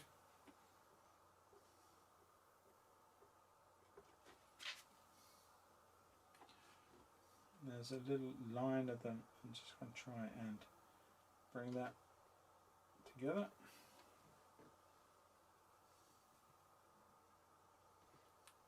I'm trying to make them random. It's very easy. We are creatures of pattern, and we don't notice it often, but we do create patterns quite randomly and quite naturally, and it's interesting the way we do it, but unwelcome certainly in things like this. You don't want these sort of patterns. I think we have too many wallpaper ideas creating patterns. And I think I've realised why I'm not that keen on wallpaper. I don't like patterns. I don't like repeats. Anyway, there we go. That probably can be added to, and I'm sure I can do more with that. But time is moving on, and this is a little bit of a sort of patient game. You've got to build it slowly and get it to where you need it to be before moving on. So you can actually play around with the edges on this a whole lot more and bring more limbs into play and all the rest of it. Or you don't have to. You know, I quite like the way that sometimes you leave something to the imagination. You don't have to completely alter or replicate every identical, you know, every little subtle nuance on the tree. We've essentially created a lovely oak tree, and that's I'm happy with. So I'm going to carry on now. I'm going to start building the foreground up before we run out of time. I'm just going to come in with a bigger brush would be better. Let's come in with this big old brush again. Let's bring in some fresher greens, a little bit of cobalt blue and a little bit of medium cadmium yellow. Let's just see where this green takes us. Somewhere a little bit more than the other greens we have been using. We're going to put that contour, that field contour in just in a moment. Massimo, good evening from Rome. Thank you for joining us, Massimo. It's not alcohol, by the way. It's just water.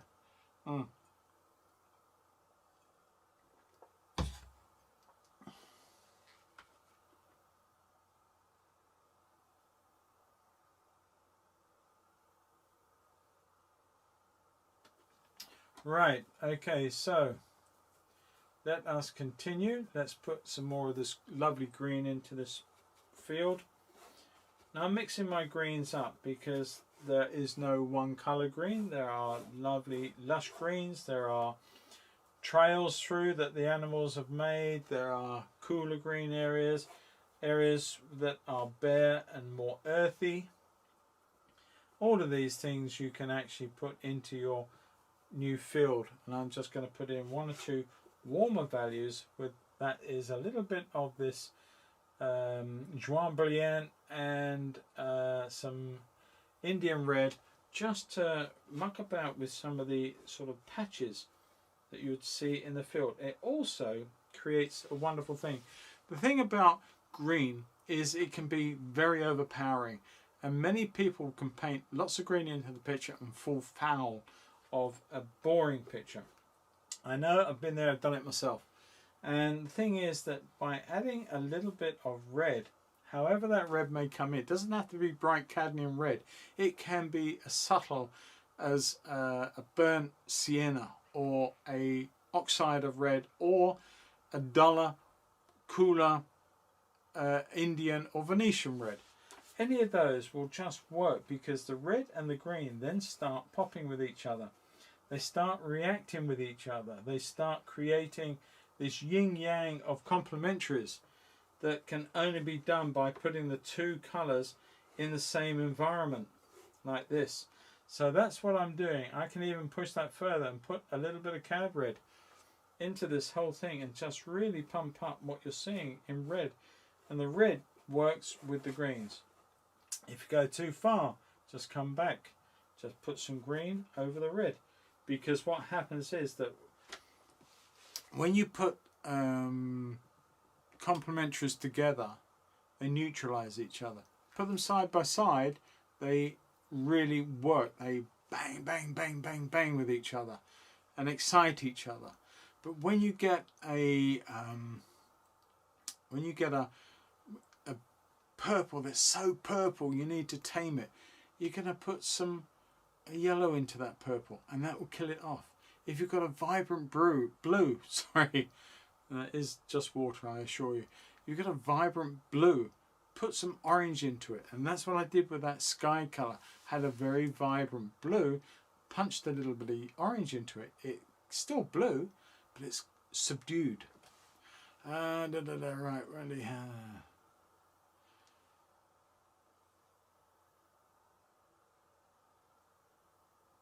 Right, okay, so let's just put that in. And let's keep on with this blue, this green and this area of the foreground. And I want it to be a little bit more electric as it comes through. Just a little bit more. Look at that. Lovely yellow greens, fresher greens. Now we can cool them down. Play around with them. Put a bit more blue in. Change our greens. Cooler, lighter. Little areas, even allowing some of this oatmeal canvas to stay unpainted, and you'll see a lot of my paintings on this type of material where I have just left some of that oatmeal unpainted. It doesn't always need covering, so that's fine. So okay, let us keep on. I want to get that contour line, and the contour line is predominantly a shadow. I'm going to use some of that dark black we used for the trunk, and I'm going to mix that with some of this lighter green and create quite a rich dark. Let's just run that off into this area here. Run it up through the contour of that field like so. Make it a little broader, maybe even a little darker at the source near the branch, near the trunk as that comes away, and that adds a lovely sense of anchoring the tree to the ground in that field. Now I didn't really want to lose that at that point, so I'm just going to come back through here with a paler version. Just that's a bit dirty. Clean the brush out, start again. If you ever get that happen, just clean your brush out and look at what the mix you had and go back in, remix and reapply the paint. Just want to keep that through there like so.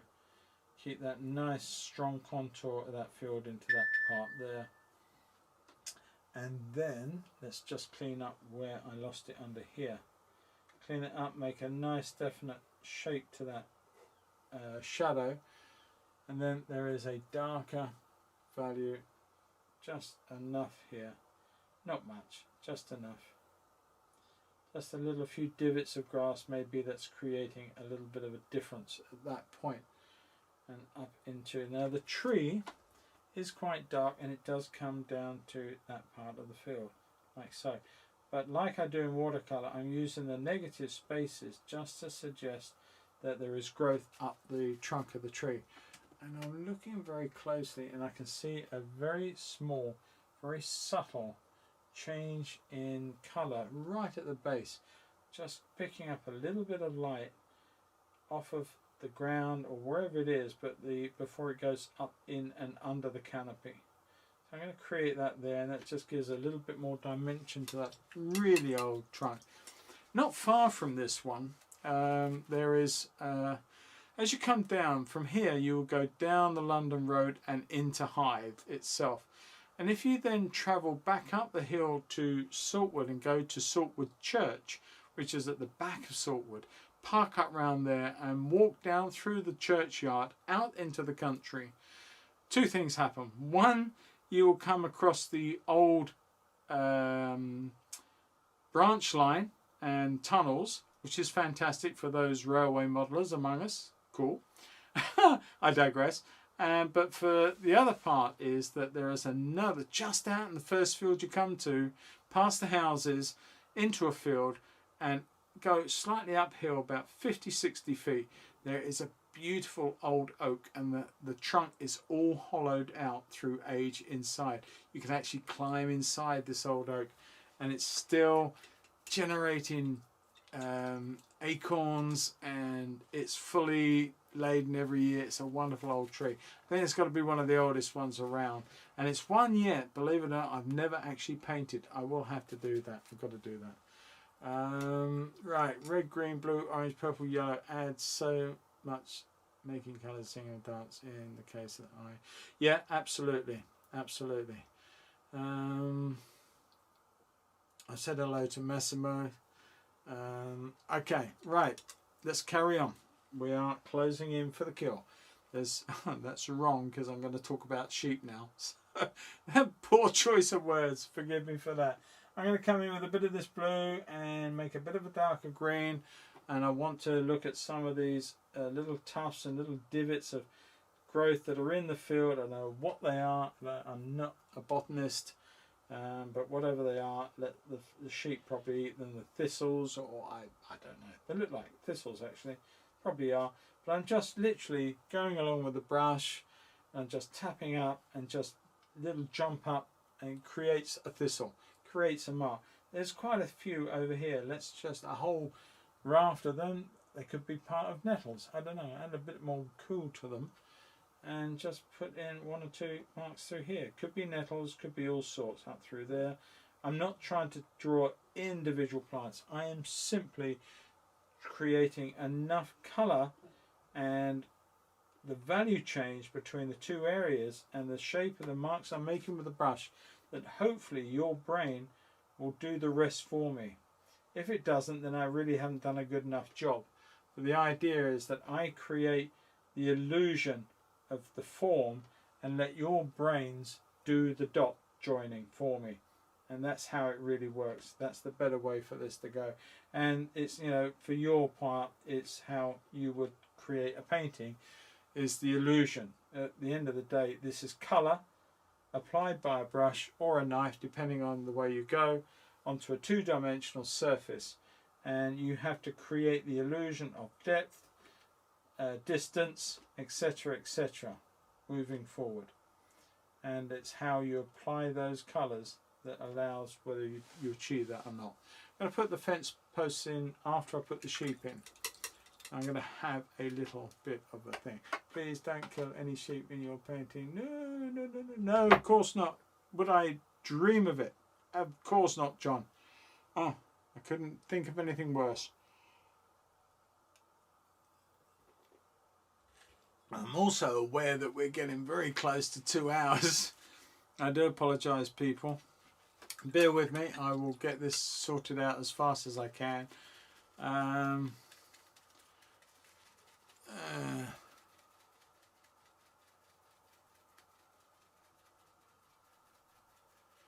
Well, Diana, I've got to say I am really pleased that you have joined our group and enjoying what we're doing. It's a lovely, friendly group. I mean, all the names you're seeing in the chat this evening have been supporting my channel for, well, for a long, long time. In fact, people like Wendy and Judy is not here tonight, unfortunately, but many are names that I've been teaching for many years.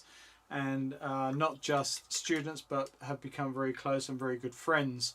And some of the people with what appears to be a railway type name are friends who've come across from my other channel and follow me. And again, it's very nice of them to support me.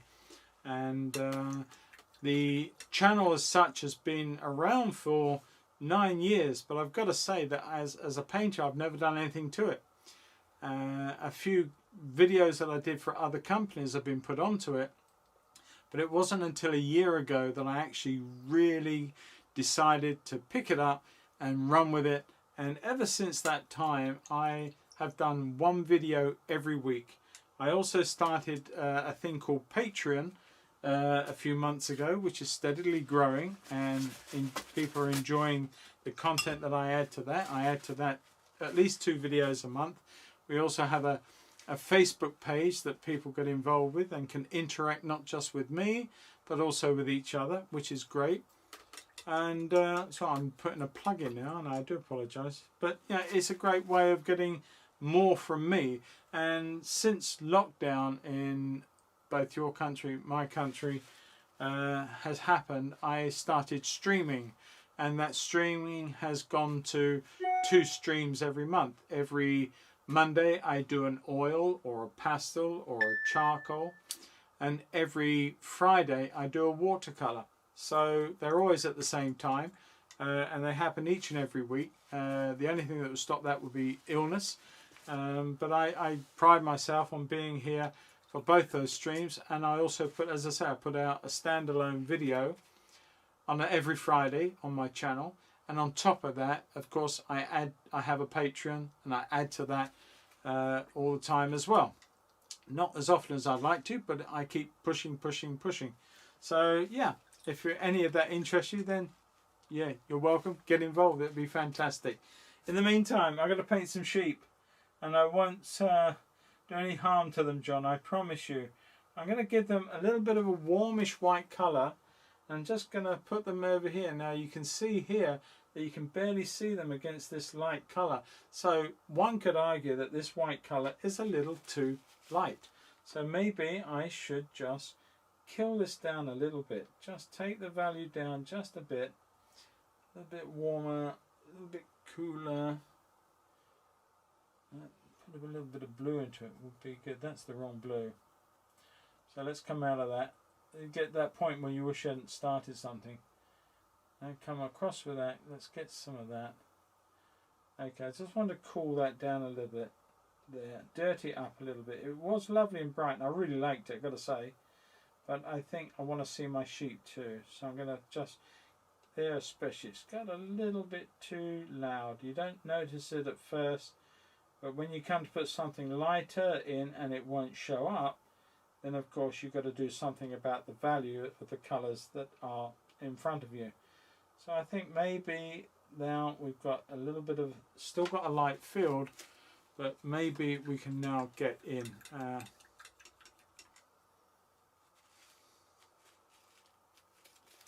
Good. Dinah, get involved. That'll be fantastic. Have a look on my Patreon, and if that sparks interest, then get involved with that too. The Patreon is as little as $5 or $10, and you get so much more than just what I'm doing here. You get a whole heap more from me.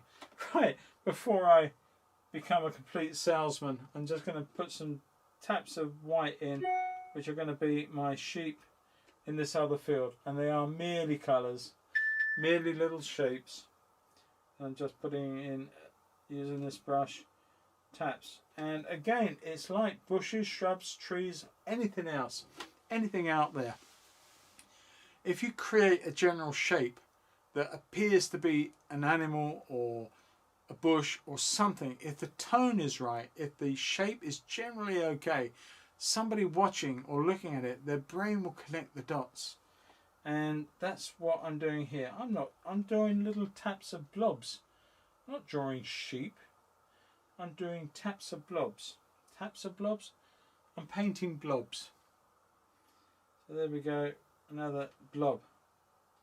And another blob there, and another blob there. And some of my sheep are a little bit more yellow than they should be, but not really. If you look at a sheep, they are quite dirty. They're not white. They are grubby. Now I'm going to put a few in there. I'll chart the back there, eaten off the top of the field. And there's one or two there coming into this darker bit of green so we can actually make them stand out more. And I'm going to put one or two in there. I deliberately coloured that down to allow for more, so I'm going to put a couple in there.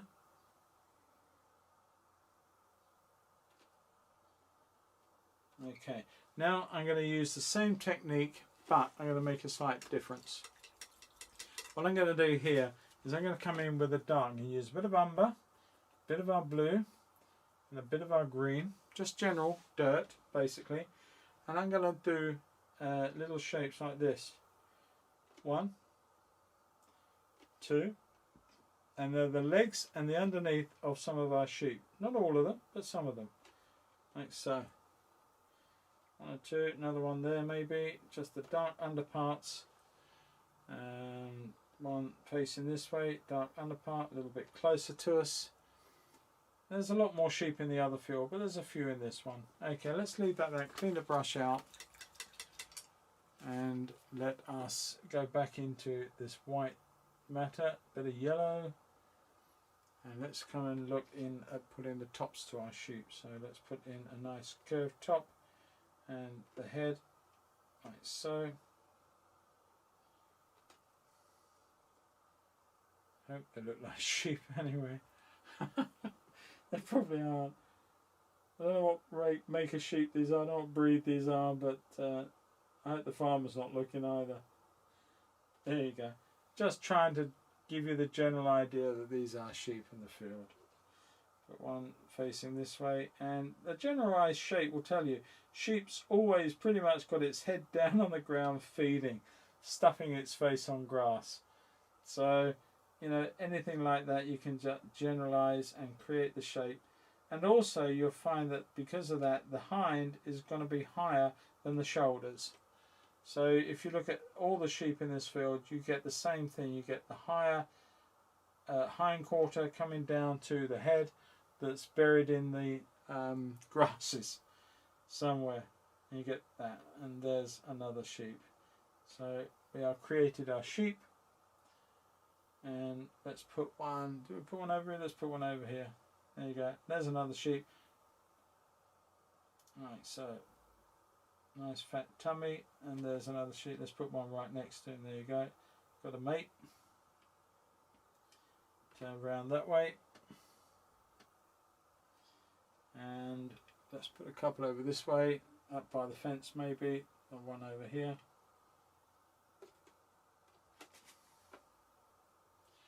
Just looking at my drawing and seeing if we got our sheep about where they should be. Could be possibly a little bigger. Let's see if we need to enlarge them. Let's make a bigger one here so we get a bit of scale going on. Let's make a bigger one just through there. And let's give that one a mate somewhere like so. That's standing. Decide which way it is standing would be good. Alright, let's have it facing the same way. And we've got two closer sheep. Now we've got a bit of scale with our sheep. So let us, while we're doing that, let's make this one a bit bigger. Like so. Give that one a bit more size too. And that one now looks like a pygmy sheep, and we don't want that. So we're going to give that a bit bigger size. I think there's a little bit too small. These are a bit further away. That's good. These are a bit further away. These are a long way away.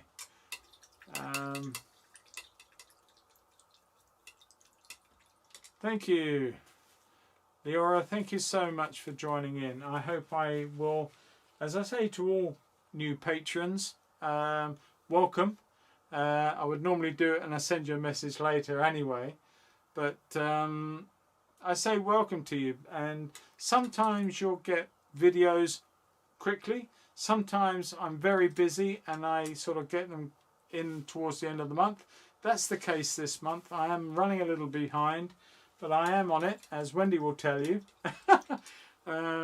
Wendy is like, she helps me out. She looks after the Facebook page with me, and so you can always ask Wendy for anything. And if I've forgotten something or you need something, if I don't see it, Wendy will tell me anyway. So that's fantastic. But yes, thank you very much for coming on board, and I hope you get an awful lot from it and can stay with it and enjoy it in the future, and I'll just keep helping out wherever I can.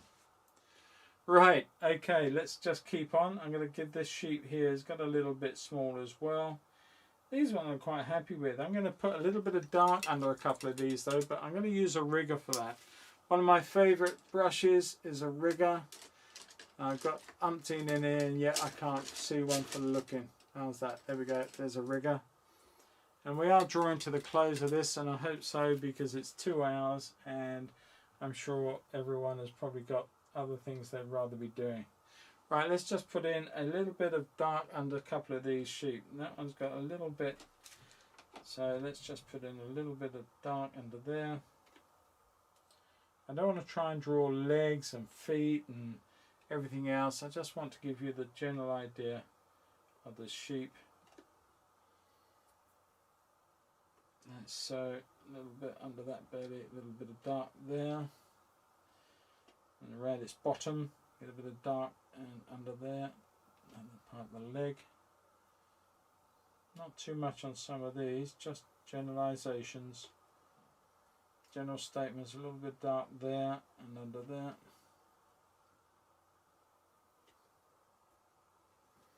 And this one is a big white blob, so let's deal with that. Give that a little bit of shape. And draw some legs in. A bit more fluid in the paint would be. This is just pure zesting I just made to move that paint finally. This has got a bit of shape in it, and the leg.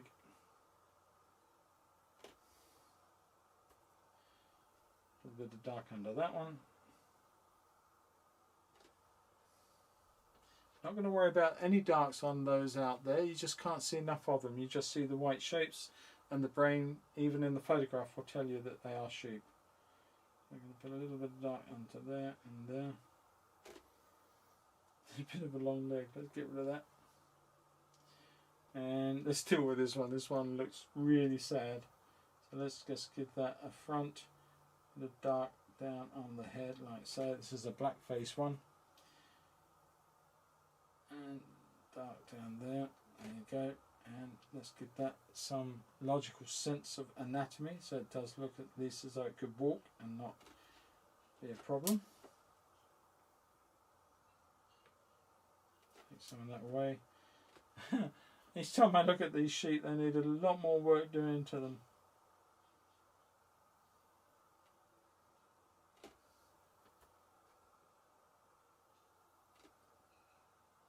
Alright, I think that's probably as good as they're going to get under the short space of time that we've got. Right, the sheep really do help to give the image life and brighten things up a bit, almost like highlights. Absolutely, that's actually a good way of thinking about it, John, because they are the highlights. They are the final little bit of polish that you put into the painting. And yeah, and that's actually a good way of looking at them. Apart from that one, of course. Don't look at him too much. Let's just go back in and just tidy up a couple of these, so at least they look anatomically half correct, that they could be sheep. I'm just going to give 1 or 2 extra little taps of mark that it's just going from bad to worse, I think. Come on, start looking like a sheep, please. There you go. And just across there.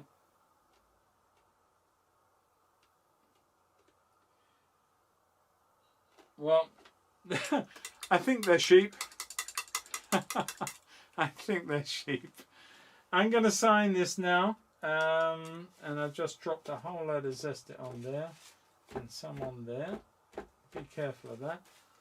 And I'm going to just put in, make it even very English now. Very rural. And I'm going to put in a couple of crows that are flying through. A bit like the old seagull bit.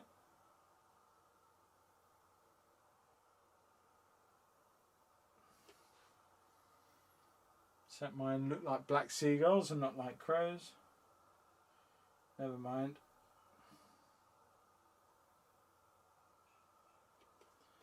One, two, three, four, five. Make odd numbers. I'm going to put a couple more in. One there, maybe. And just one up. Let's put one right up in here. A little bit closer too. There, it gives a nice bit of scale. The lovely thing about an evening in England, certainly in the summer, is you get the jackdaws, the crows, rooks all flying back to roost in small groups, and that's great. I like that. It just adds something to it. And the last touch is we're just going to put in these posts between the two sheep fields. And as this is a fairly even plane going across, let's try and keep them fairly even to each other. I'm not going to put the fence material between them because I can't quite see it. I'm guessing it's just pig wire or something similar to that. There, and a cane. Let's come down a little bit closer together on the side of the tree. And it adds another sense of scale too to the whole image. Like that. Do I need to do anything else? Probably there's always something else you can do. The only thing I feel that I want to do now is I'm going to sign it down here out the way.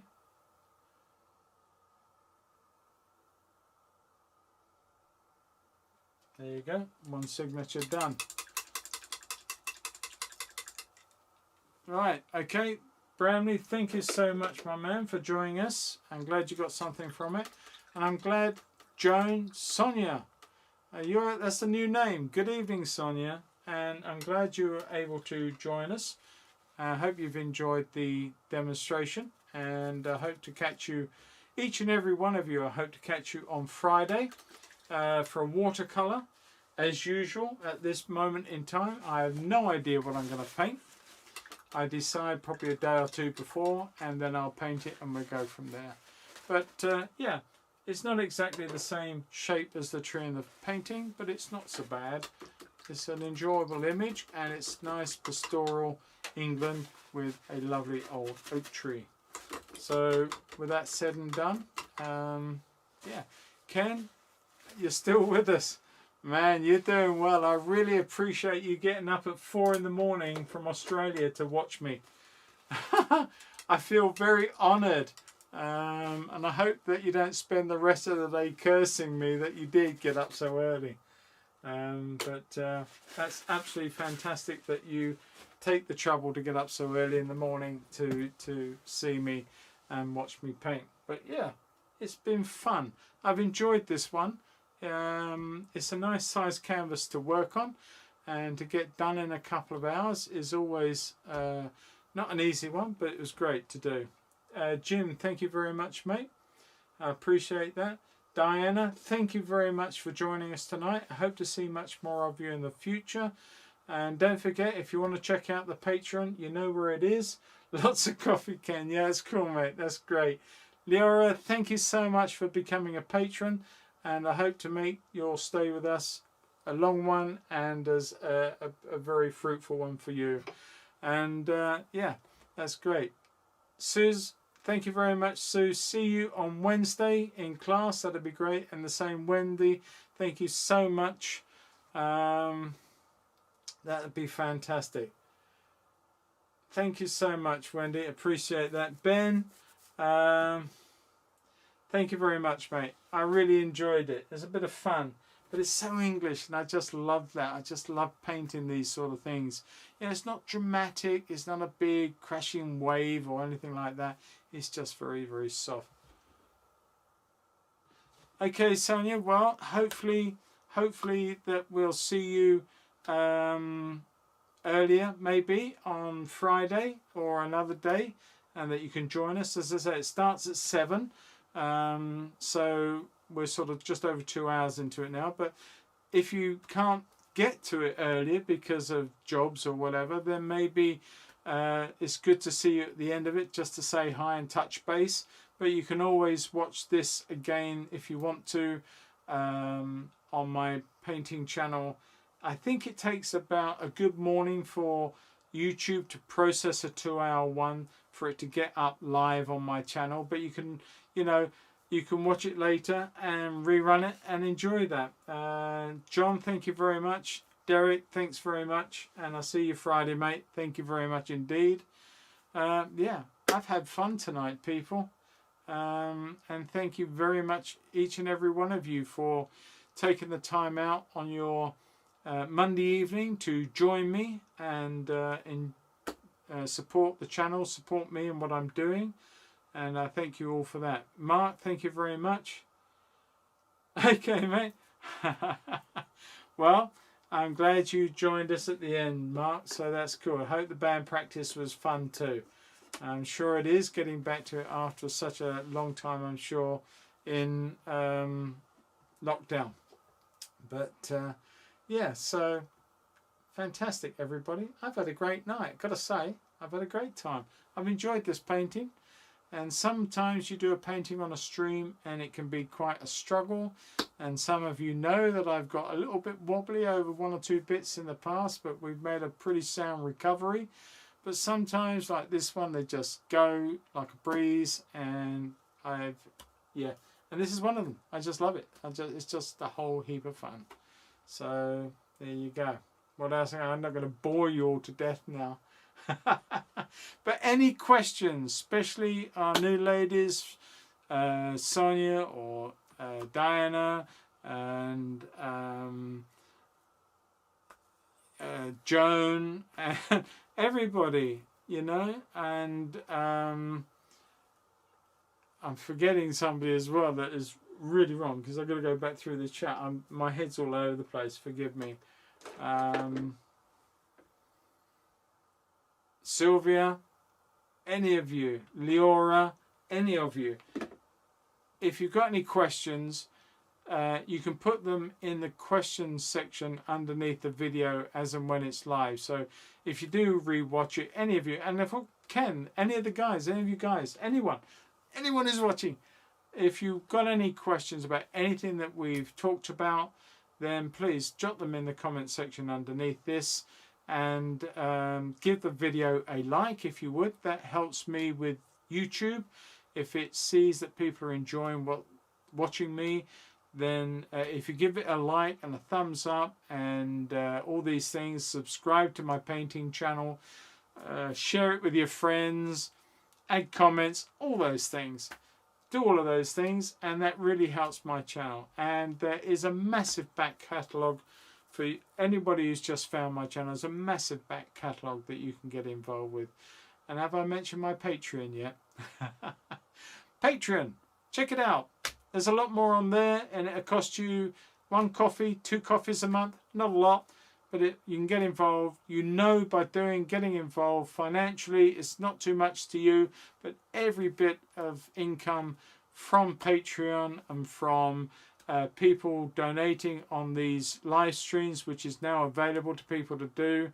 And I thank you for Leora for doing that earlier in this stream. All of these things help go to maintain all the efforts involved in creating the footage, the films, buying the technology that is involved, the memory, and all the time involved in making videos for you to watch and enjoy. So I thank you, each and every one of you that contribute to my channel in any form or another in that fashion. Thank you so much. Very, very welcome. Now I understand I'm missing some chat here. Jim, thank you, Paul. Bye bye. Thank you, Sonia. Thanks, Teresa. Yeah, I look forward to that. Brushes, yes. Talk to me about brushes, and I'll talk to you, Diana, about brushes. Not a problem at all. I use predominantly one make, and you can buy them out there. And these are beautiful brushes. I use Evergreens by Rosemary and Company. If you've got a brush issue, then check out on Google Rosemary and Company brushes. They are handmade by Rosemary in a very much a cottage industry, and she sells all over the world now. Basically, she's a well-trained brush maker by a well-known company who long time ago got fed up with all the hype and all the money being made out of it. So what she did is she decided to make them herself and build a brand and supply brushes at a reasonable prices, but well made. And that's what she does, and she does it so well. So you can buy them in America, you can buy them in lots of countries. Lots of artists, big names out there, use her brushes exclusively. I use her brushes for many years now, and I actually talk a lot of my students into making them well.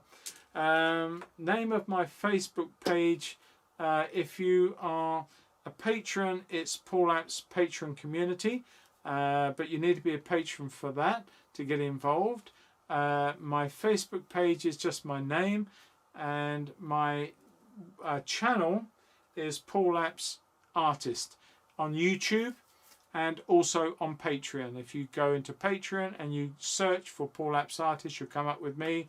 If you go onto YouTube, Paul Apps Artist, you'll come up with me, and that'll be fantastic. Yeah, cool.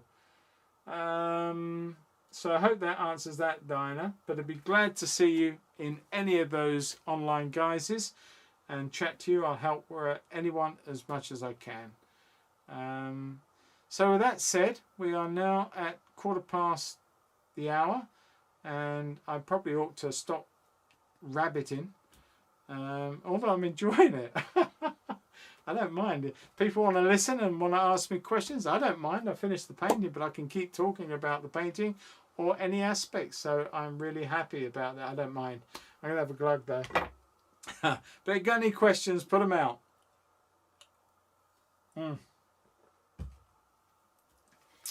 So, yeah, okay. Well, let's just finish this off, I think. Did that answer your question, Diana, by the way, about the brushes? I mean, there are so many different makes out there, but these are the ones I use, and I wouldn't swap, really. I use the same in watercolour. Use her brushes, use Rosemary's brushes in my watercolour. I do happen to have one Skoda, but that was given to me as a present. Not from a Skoda, but from a friend. So, yeah. But all my brushes are Rosemary. Whatever medium I use her brushes because they're so well made and so reasonable to buy price-wise. You're not paying all the middleman prices. Okay. I'm just scanning the chit-chat for a bit more if there's anything else. I probably missed something, and I do apologise for anybody who's still watching, which 15 of you are.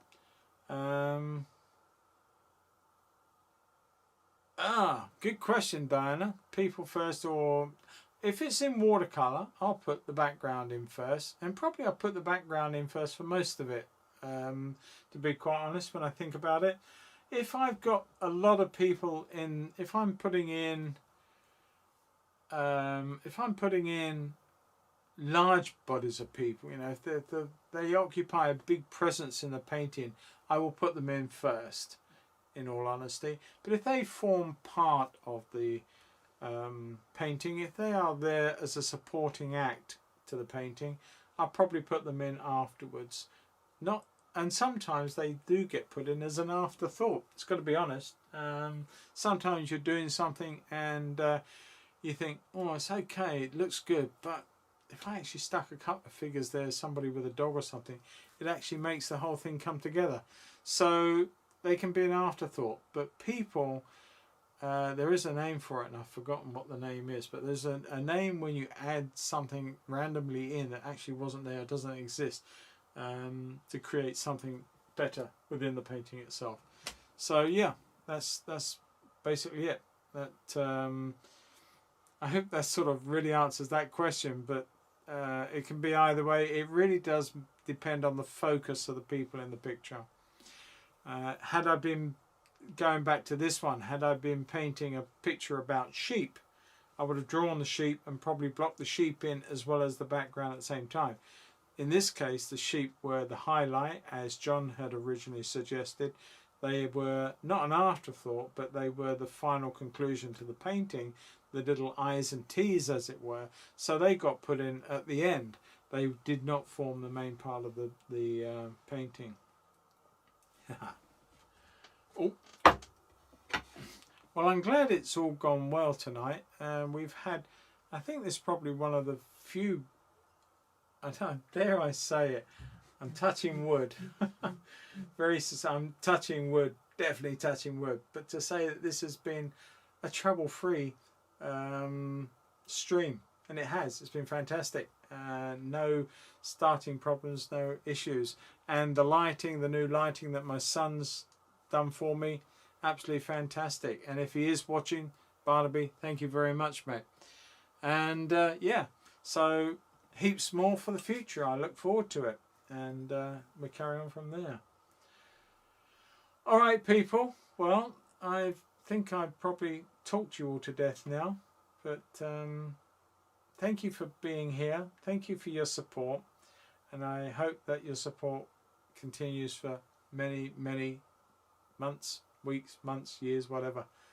And see you all again on Friday, as I say, for watercolour, same time, 7 o'clock Greenwich Mean Time, London time. And I know in America, I think that's around about 12, 1 o'clock, depending on what state you're in and where you are. And I do know for our Australians, it's 4 in the morning, because we've got somebody who's been very kind to get up and watch. And with all that, I'm just going to say to you, each and every one of you, lastly, thank you very much for watching. Catch you all on Friday. Take care. Stay safe. Happy painting. All those things. Be healthy. Be good. Catch you all soon. Bye-bye, guys. Bye-bye.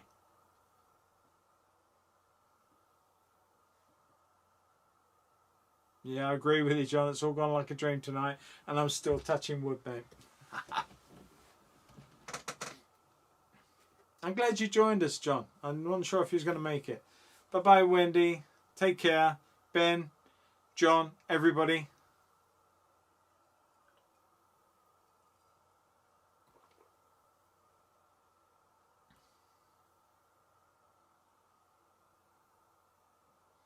Now, that's good. I've been looking at the painting, Ben, and it's really nice. It was just too harsh before.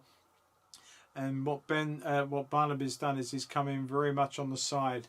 It really, really works well. So I've got a lot to thank him for, and I should give him a call in a minute and tell him how well this evening went.